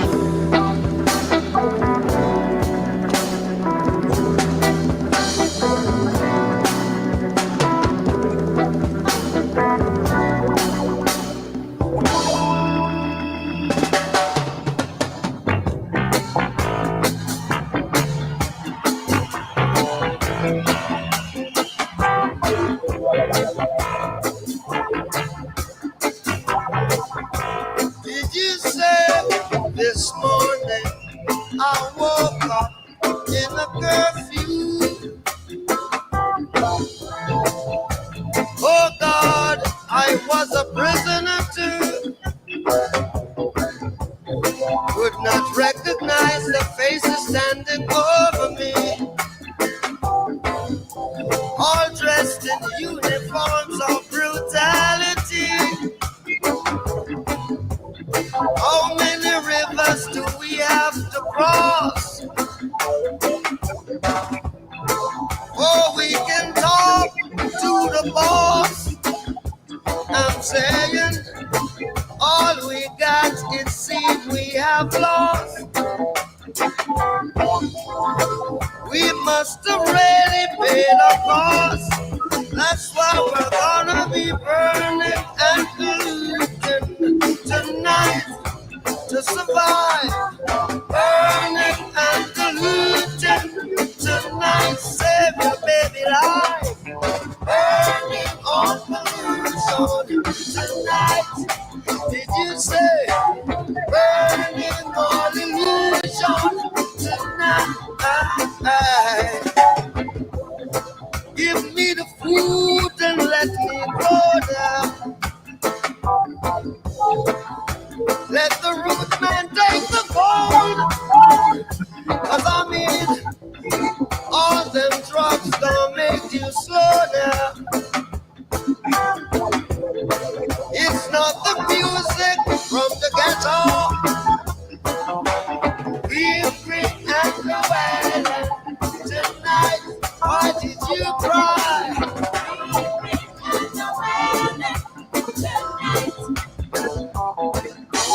We bring and the violence tonight. We bring and the violence tonight. We bring and the violence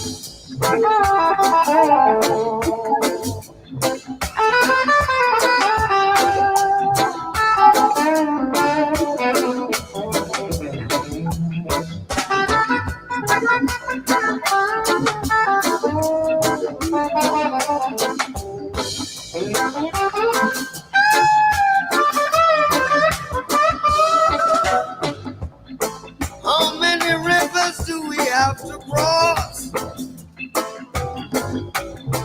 Oh, we can talk boss.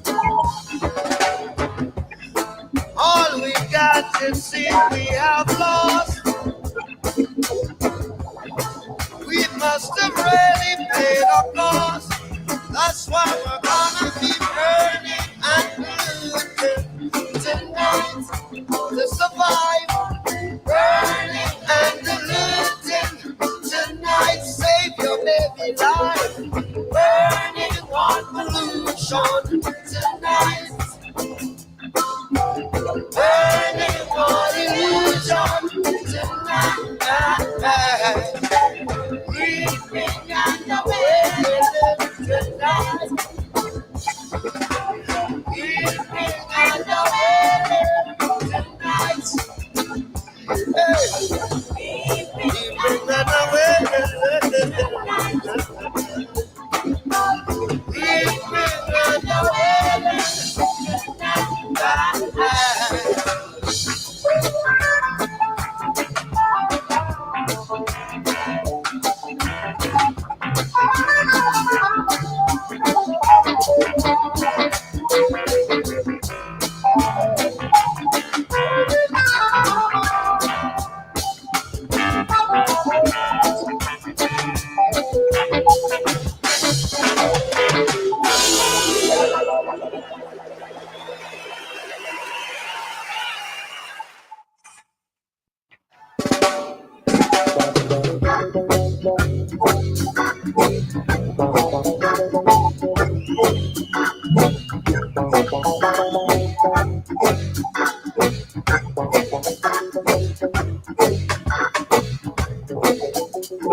them crazy, them crazy. Gonna chase those crazy bullets out of town. Chase those crazy bullets out of town. Yeah. I and I build a cabin. I and I plant a corn. Didn't my people before me slave for this country? Now you look me with a scorn, then you eat up all my corn.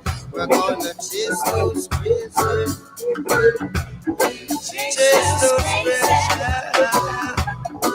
chase those crazy bullets, chase those crazy bumpers, chase those crazy bullets right out of town. Steal up, steal up, steal it up, stop, nobody, body, that's it. But diddly, diddly, diddly, diddly, diddly, diddly, diddly, stop that up, stop, nobody. Build your penitentiaries, we build your schools, brainwash education, you're trying to make us the fools. Well, hatred you reward for our love, telling us of your God above. We're gonna chase those crazy, chase those crazy, chase those crazy bullets, chase those crazy bumpers, chase those crazy bullets right out of town.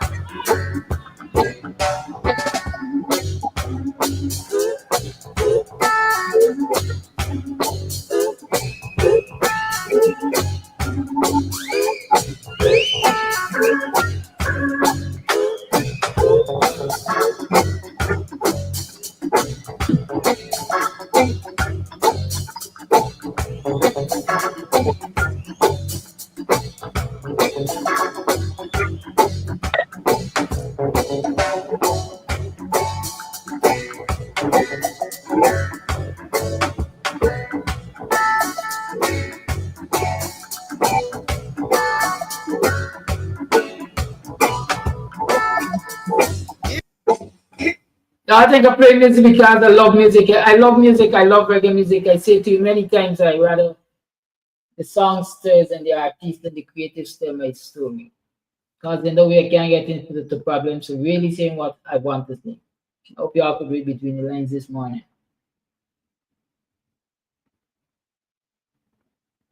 It should not be another day of crying, another day of mourning, another day of waiting for platitudes from the authorities, and then we bury the dead and we forget.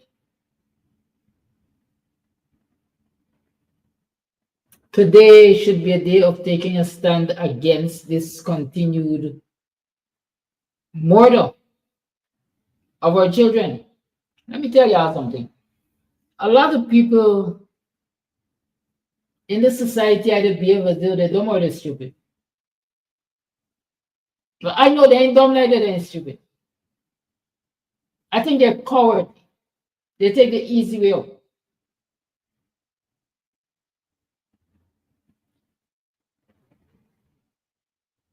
For all the years that the PPP has been in power, talking since the 90s coming forward,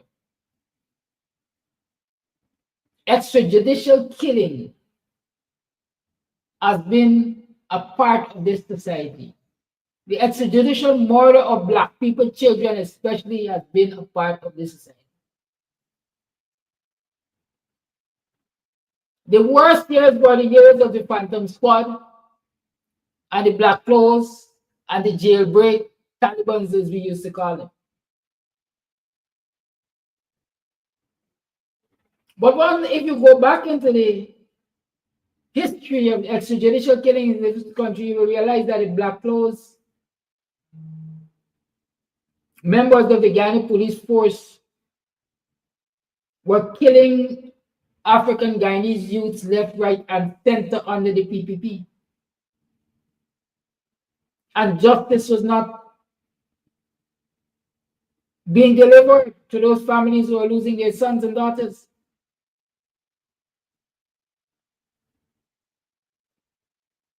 Things came to a head after the jailbreak. Eventually, what they did, all we do is disbanded the Black Clothes. At least we said that. We just take them out the Black Clothes. But the police continue to maintain killers. Some of them we call them SWAT now.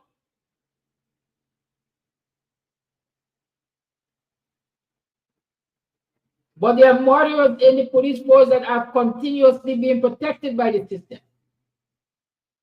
And because they see the Black Clothes driving around in that open back van and abusing people and killing them and murdering them and so on, you tell yourself all is well. You tell yourself that, oh, it's just another one. It's not as bad as the 2000s.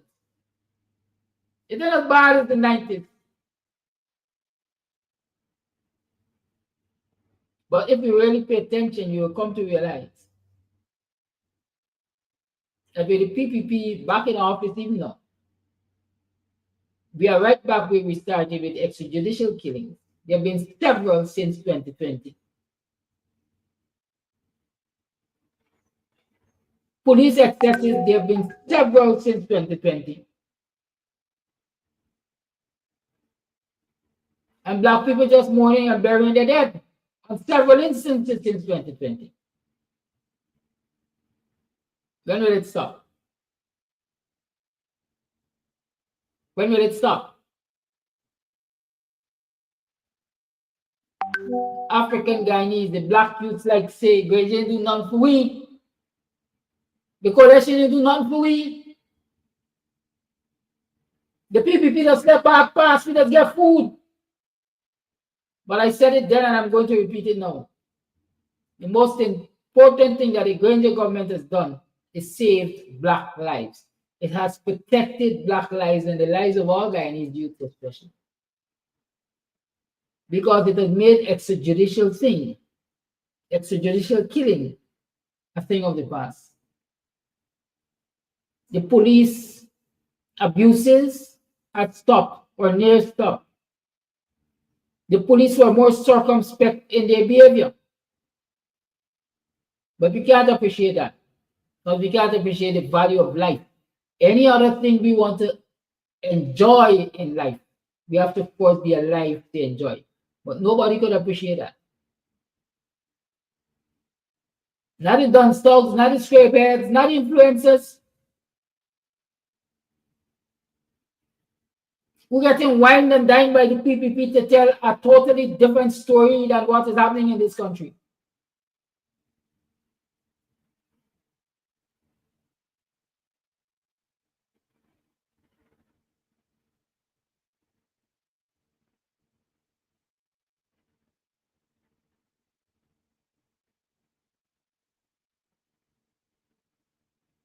And so with them telling these twisted tales of a very good government named the PPP and a very good police force led by a very good man named Buxtonian,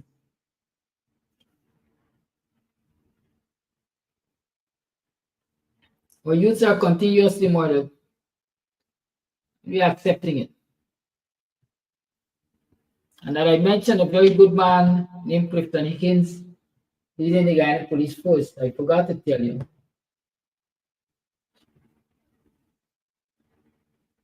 Now they have an image of leading officers of the Indian police force visiting Guyana. Have you heard of this visit? Look at this photo.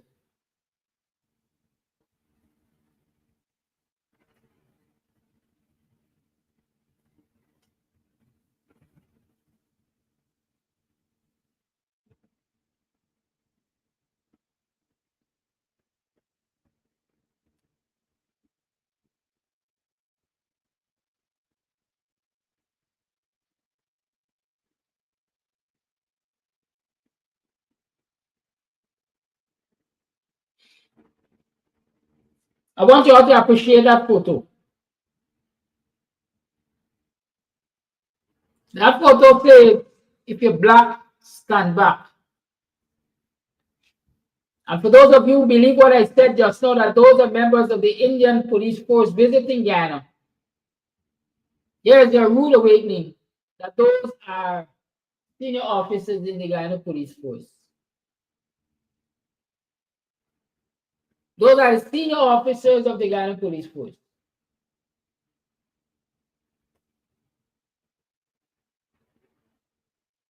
And so if you think there is anything that will change in the way black youths are losing their lives in this country and a robbed of justice in this country, think again. It will take serious action from the citizens of this country, occupying the streets of this country, demanded justice from all the institutions of this country to protect the young people.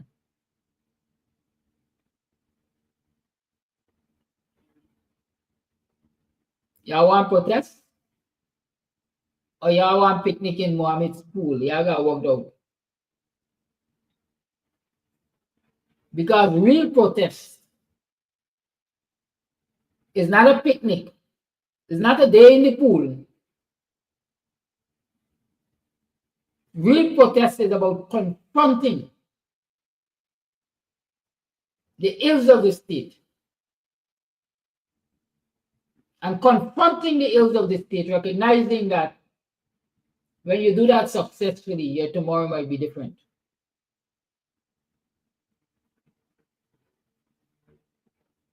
The choice is yours. We could continue to take the platitudes, or we could do what they did for George Floyd and they did for all those others who were murdered extrajudicially in other parts of the world. We could take a page out of their book, or we could sit back and live in fear because Sheriff Security and the Guyana Indian Police Force leadership will come for us. But they're going to come for we anyhow. Whether we protest or not, they're going to come for we anyhow.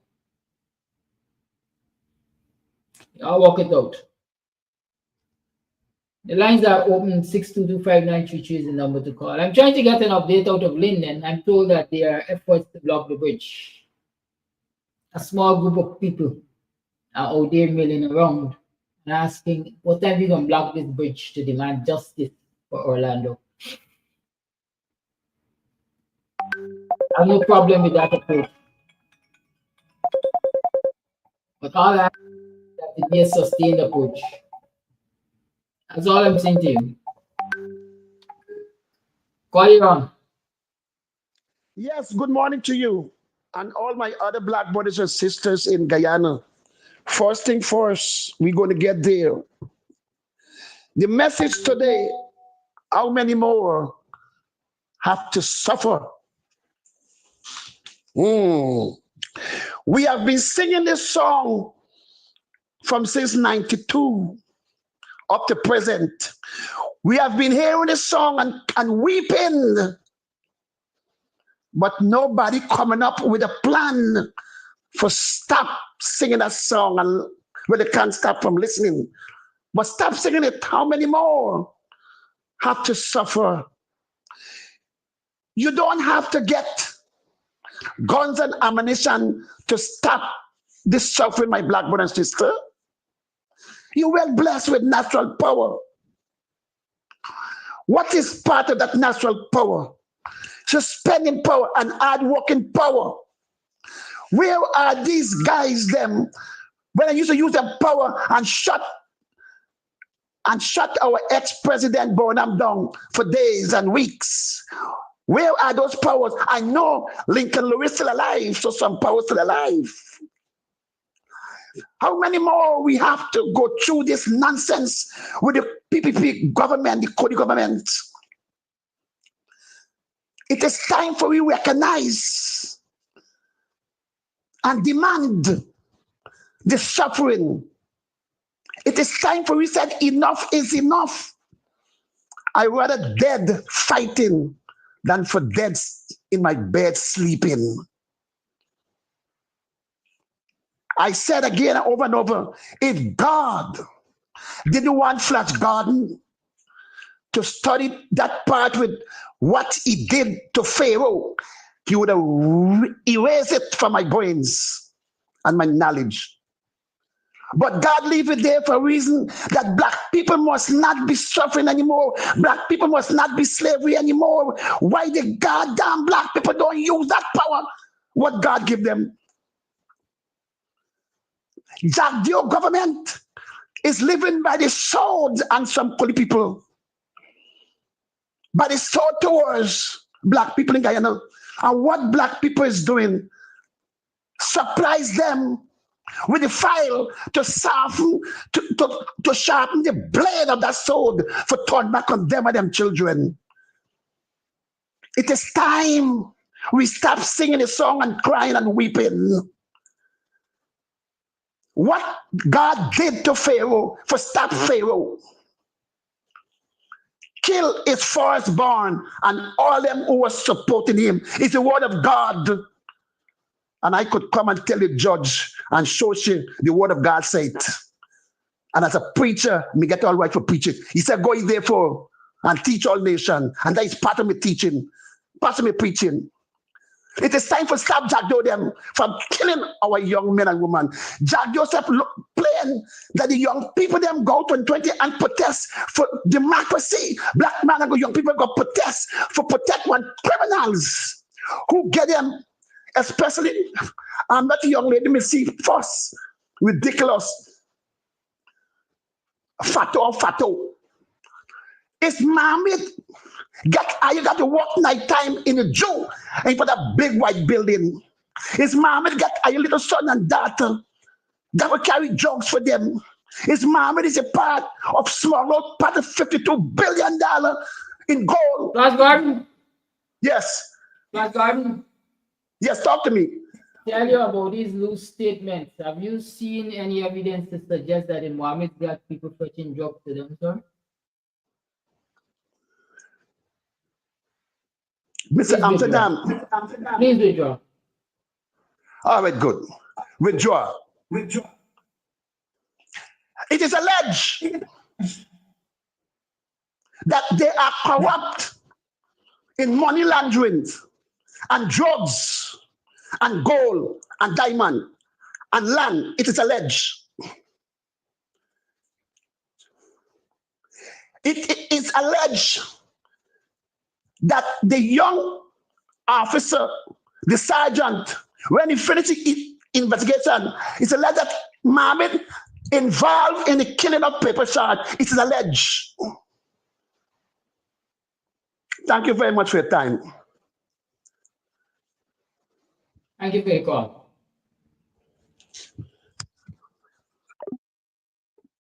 I tell you all already, it's one thing to come and have it say, but it's another thing to have it say and have it in a responsible manner. Call you on. Yes, good morning, Mr. Kadaki, and the listening viewers, and we in Guyana here. My take this morning is that let me look at Abraham Shiri from Burkina Faso. In a click of a finger and a wink of an eye, look how that guy transformed Africa. And he's a typical example that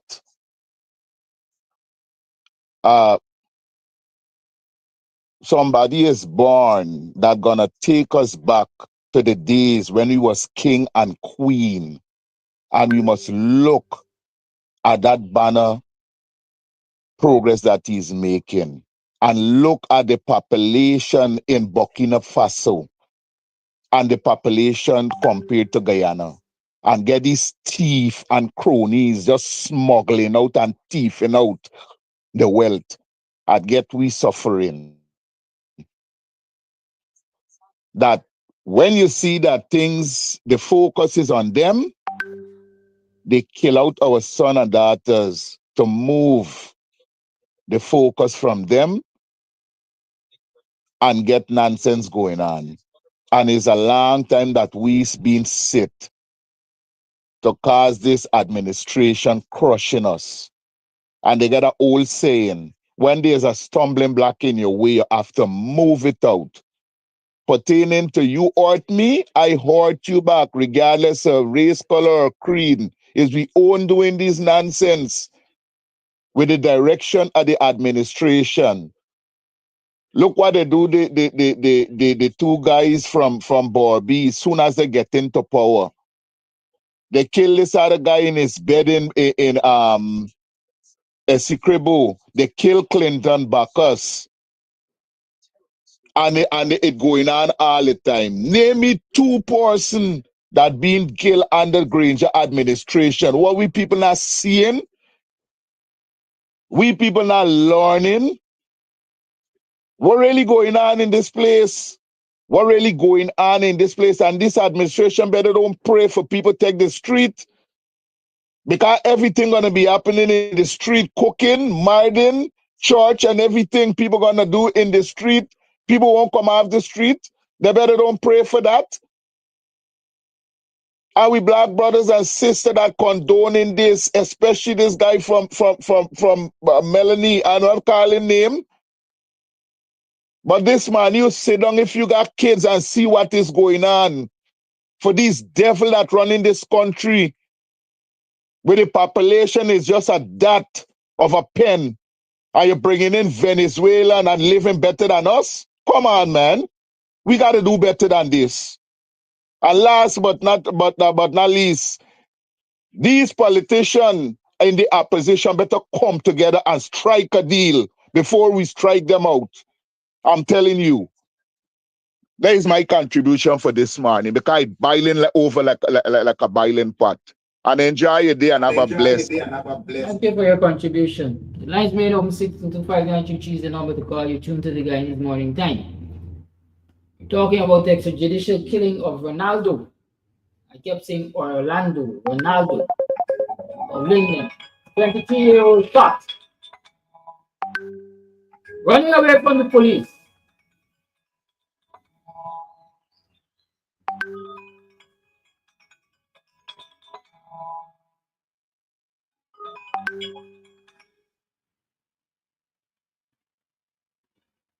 Carry on. Yes,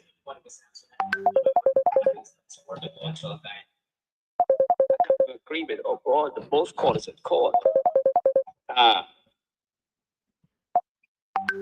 You know, I read in the papers the other day that there was an audit done to the police force, and the audit revealed that the Guyana police force stole 107,400,000 and change. And the incriminating part that happened outside of a courtroom was the fact that they had to pay it back, and they paid it back. Nobody don't pay back 107 million Guyana dollars unless they took it and divided it up among the top brass of the police force.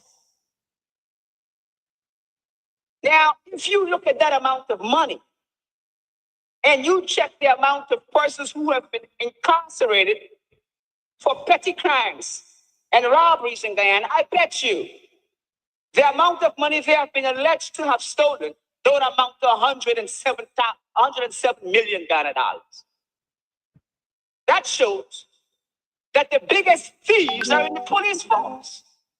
Are we talking about police impunity? That's what we're talking about. So now we go to Linden, and a young brother shot. It has been alleged that he's been shot twice. I don't know how you shoot someone twice mistakenly. What was he shooting him with? A submachine gun? That you mistakenly hit the trigger and he got rapid fire, he got shot twice? So it's been alleged. Look, one caller said we should be in front of the police station or wherever we think will send a message directly that we're not going to have any more of that. I saw Muhammad in Linden a few weeks ago, and I was surprised to see the turnout that Muhammad got in Linden. But I'm looking to see the kind of turnout that they're going to get in Linden today for this young brother. People talk about blocking the bridge. Is blocking the bridge the only place? Is blocking the bridge? What's the objective of blocking a bridge? Blocking a bridge may sound good. I think it's a good idea. But blocking a bridge is not the only way to approach the bridge. There are other points up and down the highway. So people need to consider what they're going to do. But blocking the bridge is good, but it's not the only spot. You know? There's another point I wanted to make, Mr. Sampson. You know, I keep saying to Guyanese protesters and Guyanese politicians who are looking for justification in protest, the PPP are lawbreakers. They are the biggest lawbreakers thus far. Article 32, I'm saying to people in Linden, those in Linden who want to fight a good fight, can stand on the Constitution. Article 32 says, stop crimes and stop criminality. That's your constitutional basis. To use the arresting powers of the Constitution and arrest that police officer or those police officers who are responsible. The Constitution gives you the citizens' power of citizens' arrest. So just don't go there talking. While we talking, we have arrest powers. We should have arrested those police officers who shot Clinton Buckles and are in Boston and the rest of them. But now you know that you have the Constitution, Article 32. Take out your phone, Google Article 32 of Ghana Constitution, and it says right there, you have the arresting powers to arrest from the short Hickens. You can arrest Hickens all the way down to the constable in the force. Once again, thank you for listening to what I got to say. Now put it into practice. Thank you for your call.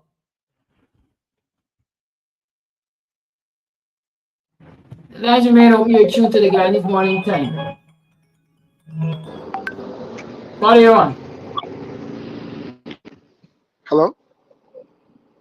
Good morning, Mr. Amsterdam. What are you on? I condemn extrajudicial killing. It's a sad situation, and Now, you have connection with like people like Odessa Primus.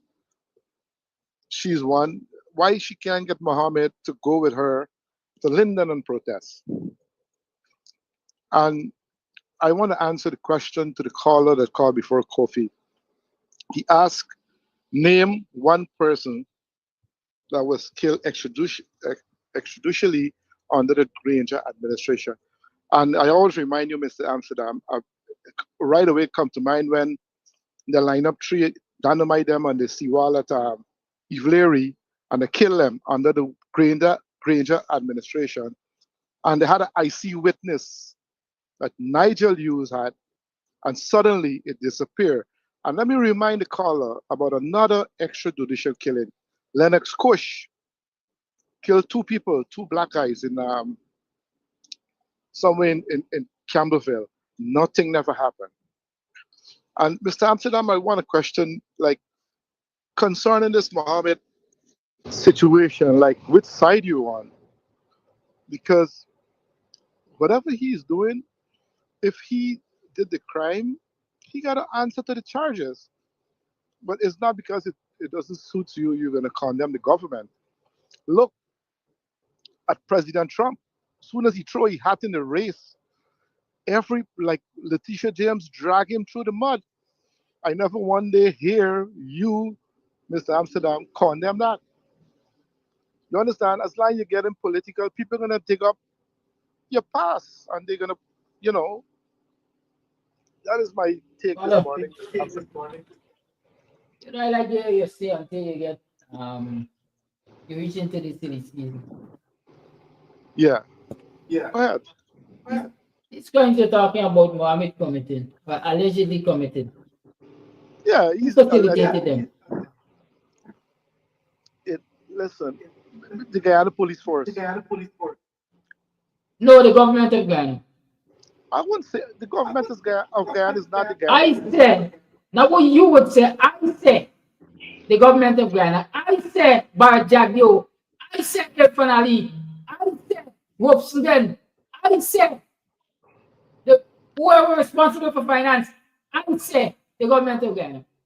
Okay. I said, it was the PPP in office when the so-called camera footage disappeared from the camera that was supposed to see what took place outside of Palm Court. It was the government of Ghana through Ali and the rest of them, Barajagio and them, who issued instructions to GRA to allow the vehicles into the country at whatever duty was declared. I said, it's your friends facilitated it. So they're just as guilty as this man that they're hanging on, and so they are just accomplices too.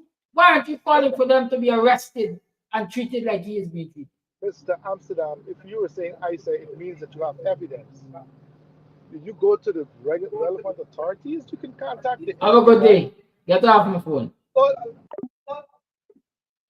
Time for chipping is done. Voice note. Mr. Daki, pleasant good morning to you, viewers. Mr. Daki, this election can be problem. It can be problem, real trouble this election can be because the PPP think that them is dictators and they can run this country as do as they like. This thing not gonna happen, so I just send a message to Jagdio and Ali and Nandalal because them is the three who think they're so powerful that is them vote themselves in and them can't come out whenever they like. Them think they got it. But the title for this country, so this is what I'm with them. Nobody is saying in title, only them alone got the saying with the law, the judiciary, and every single thing. These people doing so sentient. I don't know what to call these people by. Honestly, Kadaki, I don't know what to say with these people. And some of these people, the supporters, they're so brainwashed with a set of nonsense and ignorance. They're seeing that with these nonsense and evil thing these people doing in this country. If them could target their own friend, Azali Mohammed, who more they can't go after? You understand? Now just for sure these people so desperate. One man got them so bad. You understand? Just because you know what they fear of? They fear because if any one of them lose election this year, 2025, and they're gonna lose it. And as long as they lose it, just jail all of them going. And that's what they're running from because these resources what they done squander, what they done thief all them and the ministers and done pocket whatsoever. That's what they're running for. Why feel they want no accountability and them nonsense, right? Why feel like fighting on Mohammed because they want Mohammed come out and make a public statement? Oh, he running. That's total nonsense. These people gotta get this thing right, man. Thank you. Good morning, Mr. Amsterdam. This morning, let me say this. I am so grieved when I look on social media and saw that little child that police officer killed. Mr. Amsterdam, black people are begging y'all, stand up for justice and stop standing up to collect handouts.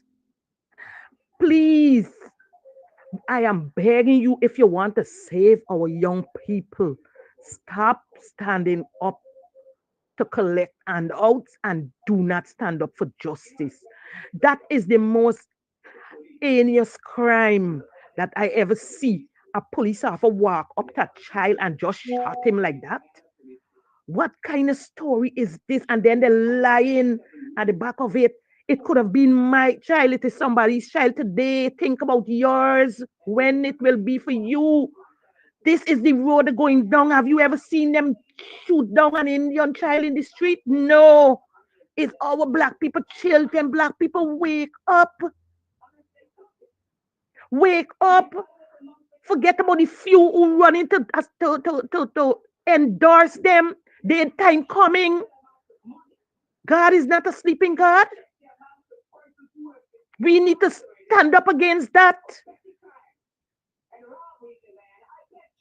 Oh my God, it hurt me to my bone this morning when I saw that. I hope the Lindeners could come out and stand up against this. And if the whole Guyana got to join them. This must stop.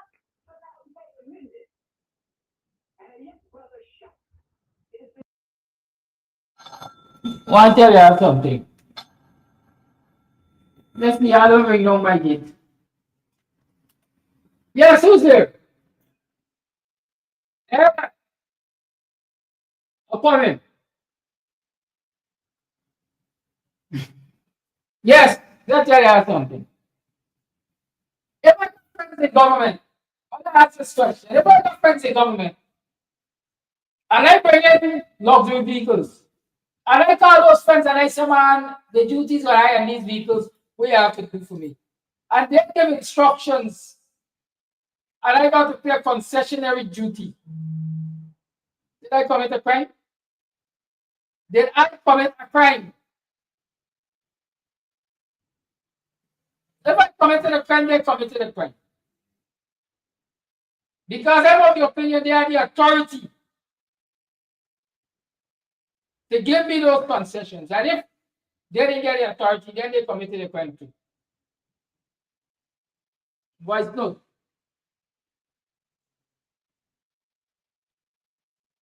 I can play all of them. Kadaki, good morning to you and our listeners. Kadaki, since I have tuned in to Camp's TV show on mornings, I never heard you mention anything that was not true. This program is the most accurate program on social media. Kadaki, but there is a disunity amongst the African in Guyana. There is a disunity and there is a spirit of fear. And we have to work on that because these are essential. These are important. And if we have to battle against these wicked, evil, racial, demonic people. We have to fix these things. These things are important. I listened Dr. Hines on his show last night, and it was sad to see Dr. Hines had was to really put across certain things in this manner, but he had was to do it. Karaki, I also listen. I tune into this show with Kisun and this African guy there, but Vincent Alexander was on that show, and they try all kind of thing to tie up Vincent Alexander, but Vincent Alexander is a old cocoa scorpion. He was in the trenches, and he's still in the trenches. But Kakaraki, when I summarize this show with Kikisun, I have it done like a intellectual latrine, you know. I don't know why all others go on this man's show. This man is an embarrassment. All they shouldn't go on this man's show at all. But anyhow, I am out and listening.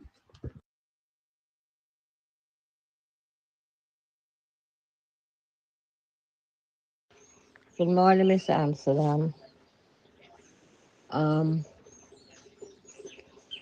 Is there no law and order in this country by the name of Guyana?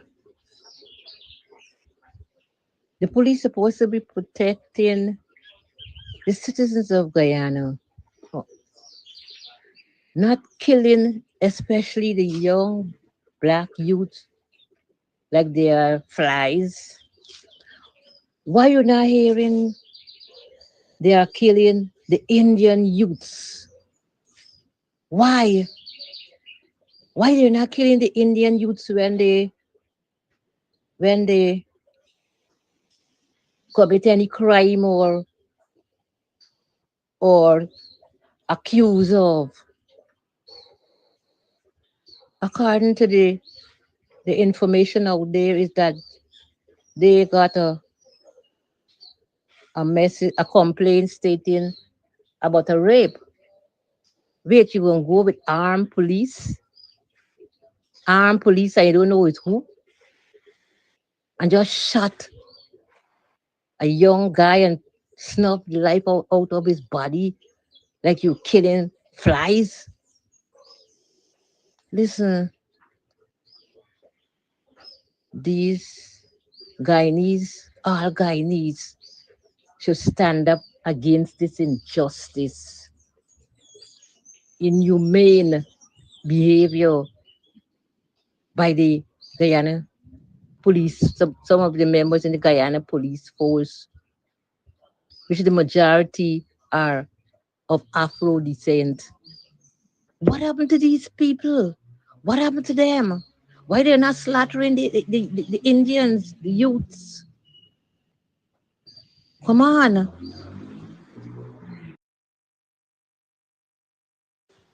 Mr. Amsterdam, what is going on in Guyana? What is going on in Guyana, beautiful Guyana? Mr. Hines make a powerful presentation last night to the Guyanese people, calling Mr. Norton, Mr. Hughes, collate. All your supporters are hurting. All your supporters are hurting. Oh, good God. Mr. Norton, if you're hearing this message, if Mr. Hughes don't want to come together and collate with you, move on. Move on. I'll hit the streets. Election coming up. Guyanese, I'll don't wait for the leaders. I'll go out there and protest. Enough is enough. Enough is enough. Now, they're going to kill this young man. The Guyana police force is a criminal force. They are killing young African Guyanese men. They're slaughtering them. Where is the human rights people? Where are they? When they're going to step in and stop this madness that is going on in Guyana? Guyanese, I don't know how are you doing it. I don't know.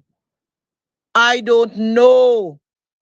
Look at that country. Look how Ali and Jagdi and the entire PPP government got a country. Chaos and confusion. Guyanese, Ali go out when it's the next election and remove the PPP from office. They are no good, no damn good for the country. No good. No good. And the people them that join in them think like them. Guyanese, it's getting bad every day. And you people have to ask yourself, do you want to live in a country that is chaos and confusion? Crime, corruption? Enough is enough. Are you get up and go out there, protest? That is my take for today.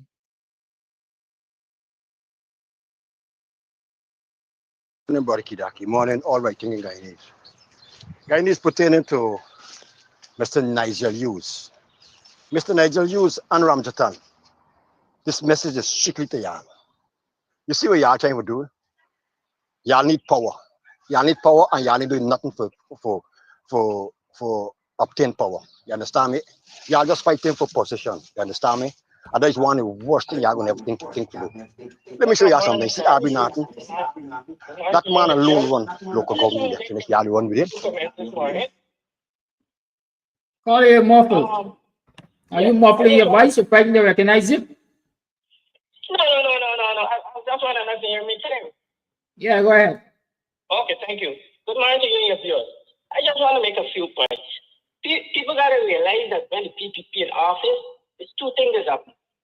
A lot of black youths that died, they kill them out.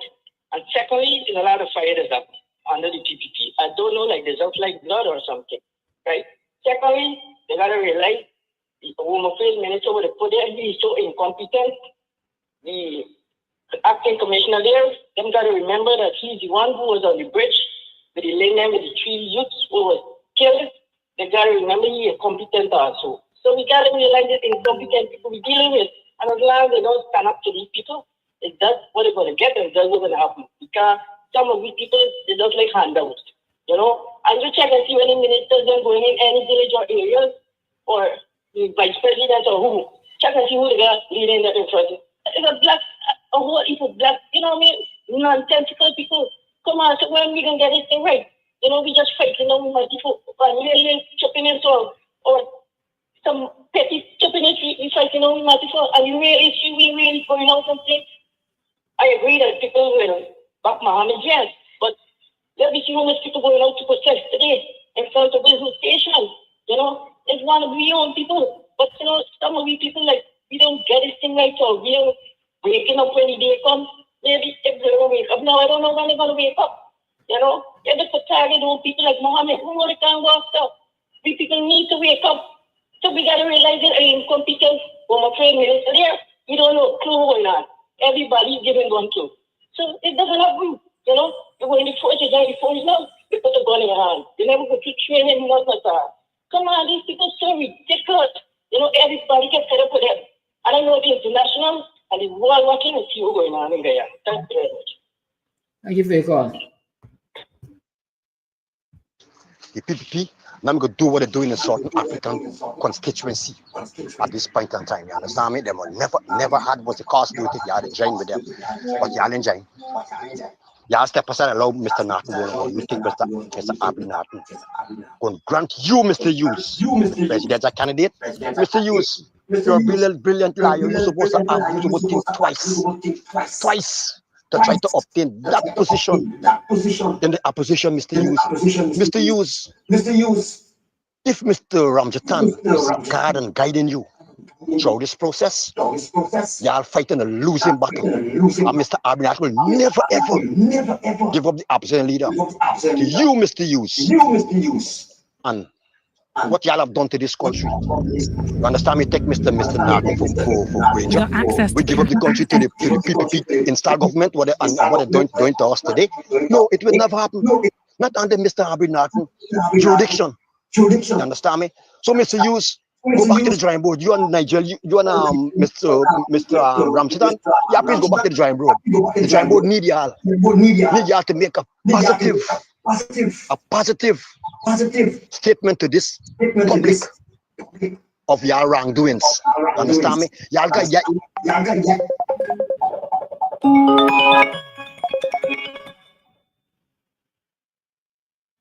Fire.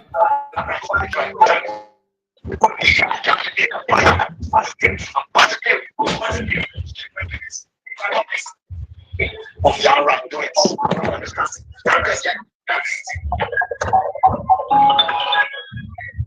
Hello. Hello. What are you on? Good morning. Yeah, listening to waking up to the sad news. I saw the thing last night, but I didn't really, cause I didn't feeling all of the good. But condolences to the family. And people calling out for people to go and stand up with these people. In the past, people would go and stand up because it started with the Henry boys. And when the people go out there and start giving them strength, and the install regime, whichever one they choose to go and tell the people, oh, we're going to look into this. Those same persons are tell the public who giving them the support, oh, we going to look in a different way and we want war, we want the person to go down in peace. And by the time they finish doing that, then the government does turn up now and do what they normally do, have no time. And the callers are saying about the when the PPP is in. And one caller hit the hammer on the nail is with a big money that has been lost and the things are going on. And big in it is with the revelation of the Barbadian people, what Mia Martley did to President Granger in removing him and making certain that the PPP take rule in this country. So those things now, that is this young boy had to turn up losing his life. And I could remember that speech that a member gave and say, we must turn the guns, take away the guns and turn it back. And this is what we are asking. Lastly, now coming back to the incident with that shop in Denham still. The owner of the shop and the house catcher, the slave catcher, are first cousins. And I believe that if things like that continue to go on, because I usually go to the shop and I don't get along with the slave catcher. So you know what I'm going to do? To save myself, because I wouldn't like to know I'm in an altercation with him, and then the next thing you know, I get carted off to a jail. So for me to save my life and myself, I will take my business to another place. God China, I will go there. Now, if you got a business place, you have got to protect your business place. You cannot have other persons, whether it be family or friends, destroying your clientele, because people like to be safe when they're spending money or anything. And if you cannot have proper controls in your business, you will tend to suffer. I'm glad you're back. Bye-bye. I wonder if this thing got you. Yes, it got you. Because this thing keep bouncing. Thank you for your call, Randall. It's 4 minutes to the 9 o'clock hour. We have 2 more voice notes so to play. Hi, Who good calls, morning, please? good morning, Guyana. I want them people be my mom with notice is the style, the tactics of the PPP and Mohammed using just to take away region 4. And it been a Christopher Jones and it been mock the police would go blazing. They ain't do nothing. They can't take nothing from Mohammed. I hope they notice how these people just planning for shed the votes from the opposition. Shed the vote from the opposition. And them people, them clung with that. Well, no, let me call them clung. But them black people that mommy they notice that they doing nothing. But had it been other people from the other side, the police should have been blazing. The man just talk about Linden Bridge, and I talk about Mokai Class with Christopher Jones, and I talk about no other instances. Morning. Good night. Good morning, you right thinking Guyanese people. Yeah, stand up, don't fear nothing. The PPP was installed because them will install them. One Guyana resources for keep up them country. Yeah, need to stand up. If them picnic come out to them backbone, they want to go on like that. They want to get feelings for one another. Then get picnic, but how then get the picnic Guyanese we smart. You understand? They're taking Guyanese resources for do all kind of struggles, for blind people eyes, for their empower, for installing power. I fed up what going on in Guyana. Me not like what going on in Guyana. Coalition is the best. We all know that coalition, they win the last time. We all know they win. But yeah, stand up. It is not right. But I want to tell you, police force, all y'all will get in position, taking taxpayer money, thinking, y'all can't so in can and in think it can come back to y'all, you know. It can come back to y'all and come back to y'all children. Y'all and see what they're trying to do. Putting y'all to kill out the youths them. And when and kill out the youths them will come after y'all. Cause no more power in there. They will come after y'all and y'all children. So y'all police people and whoever in position think y'all are not gonna get harm. It coming right back to y'all. Y'all don't understand how this thing go. Stop killing all the youths them. Them's the future for tomorrow. Sometimes them is the one or someone for them could help y'all children in some kind of way. Y'all get jagged on all them making y'all do what y'all not for do. Because you know what, the one y'all for kill we out, when y'all kill we out, they will come after y'all and then bring in the Venezuela and the Bangladesh people. You understand? And the same Bangladesh people and turn back for them same Indian people, what them think, if them more cruel than the Bangladesh people and the Venezuelan. I fed up. I call upon the coalition, everybody, all them women warriors to come out so the men could follow.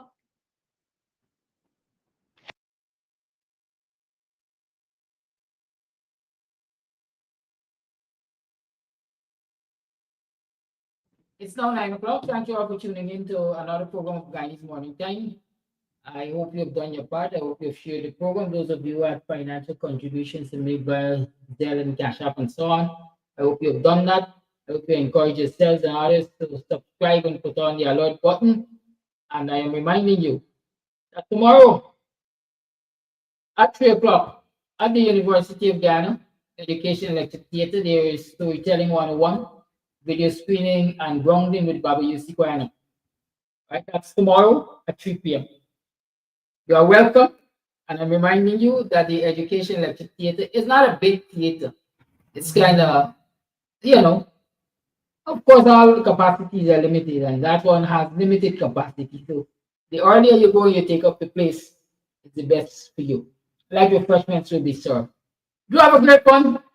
Stay good, stay strong. Much love from us at Camps TV. Remember that tough love is also love. And let's continue to monitor what's happening over at Linden. Those of you who can go and show solidarity, whether on the bridge in the side street, wherever the action is in Linden, to call for justice for this young man. You can go and do your part. I think that people can also do their part in other parts of the country. We don't have to necessarily go to ground zero to show that we are in solidarity with the Lindeners in this one. Y'all have a good one. Much love. Goodbye.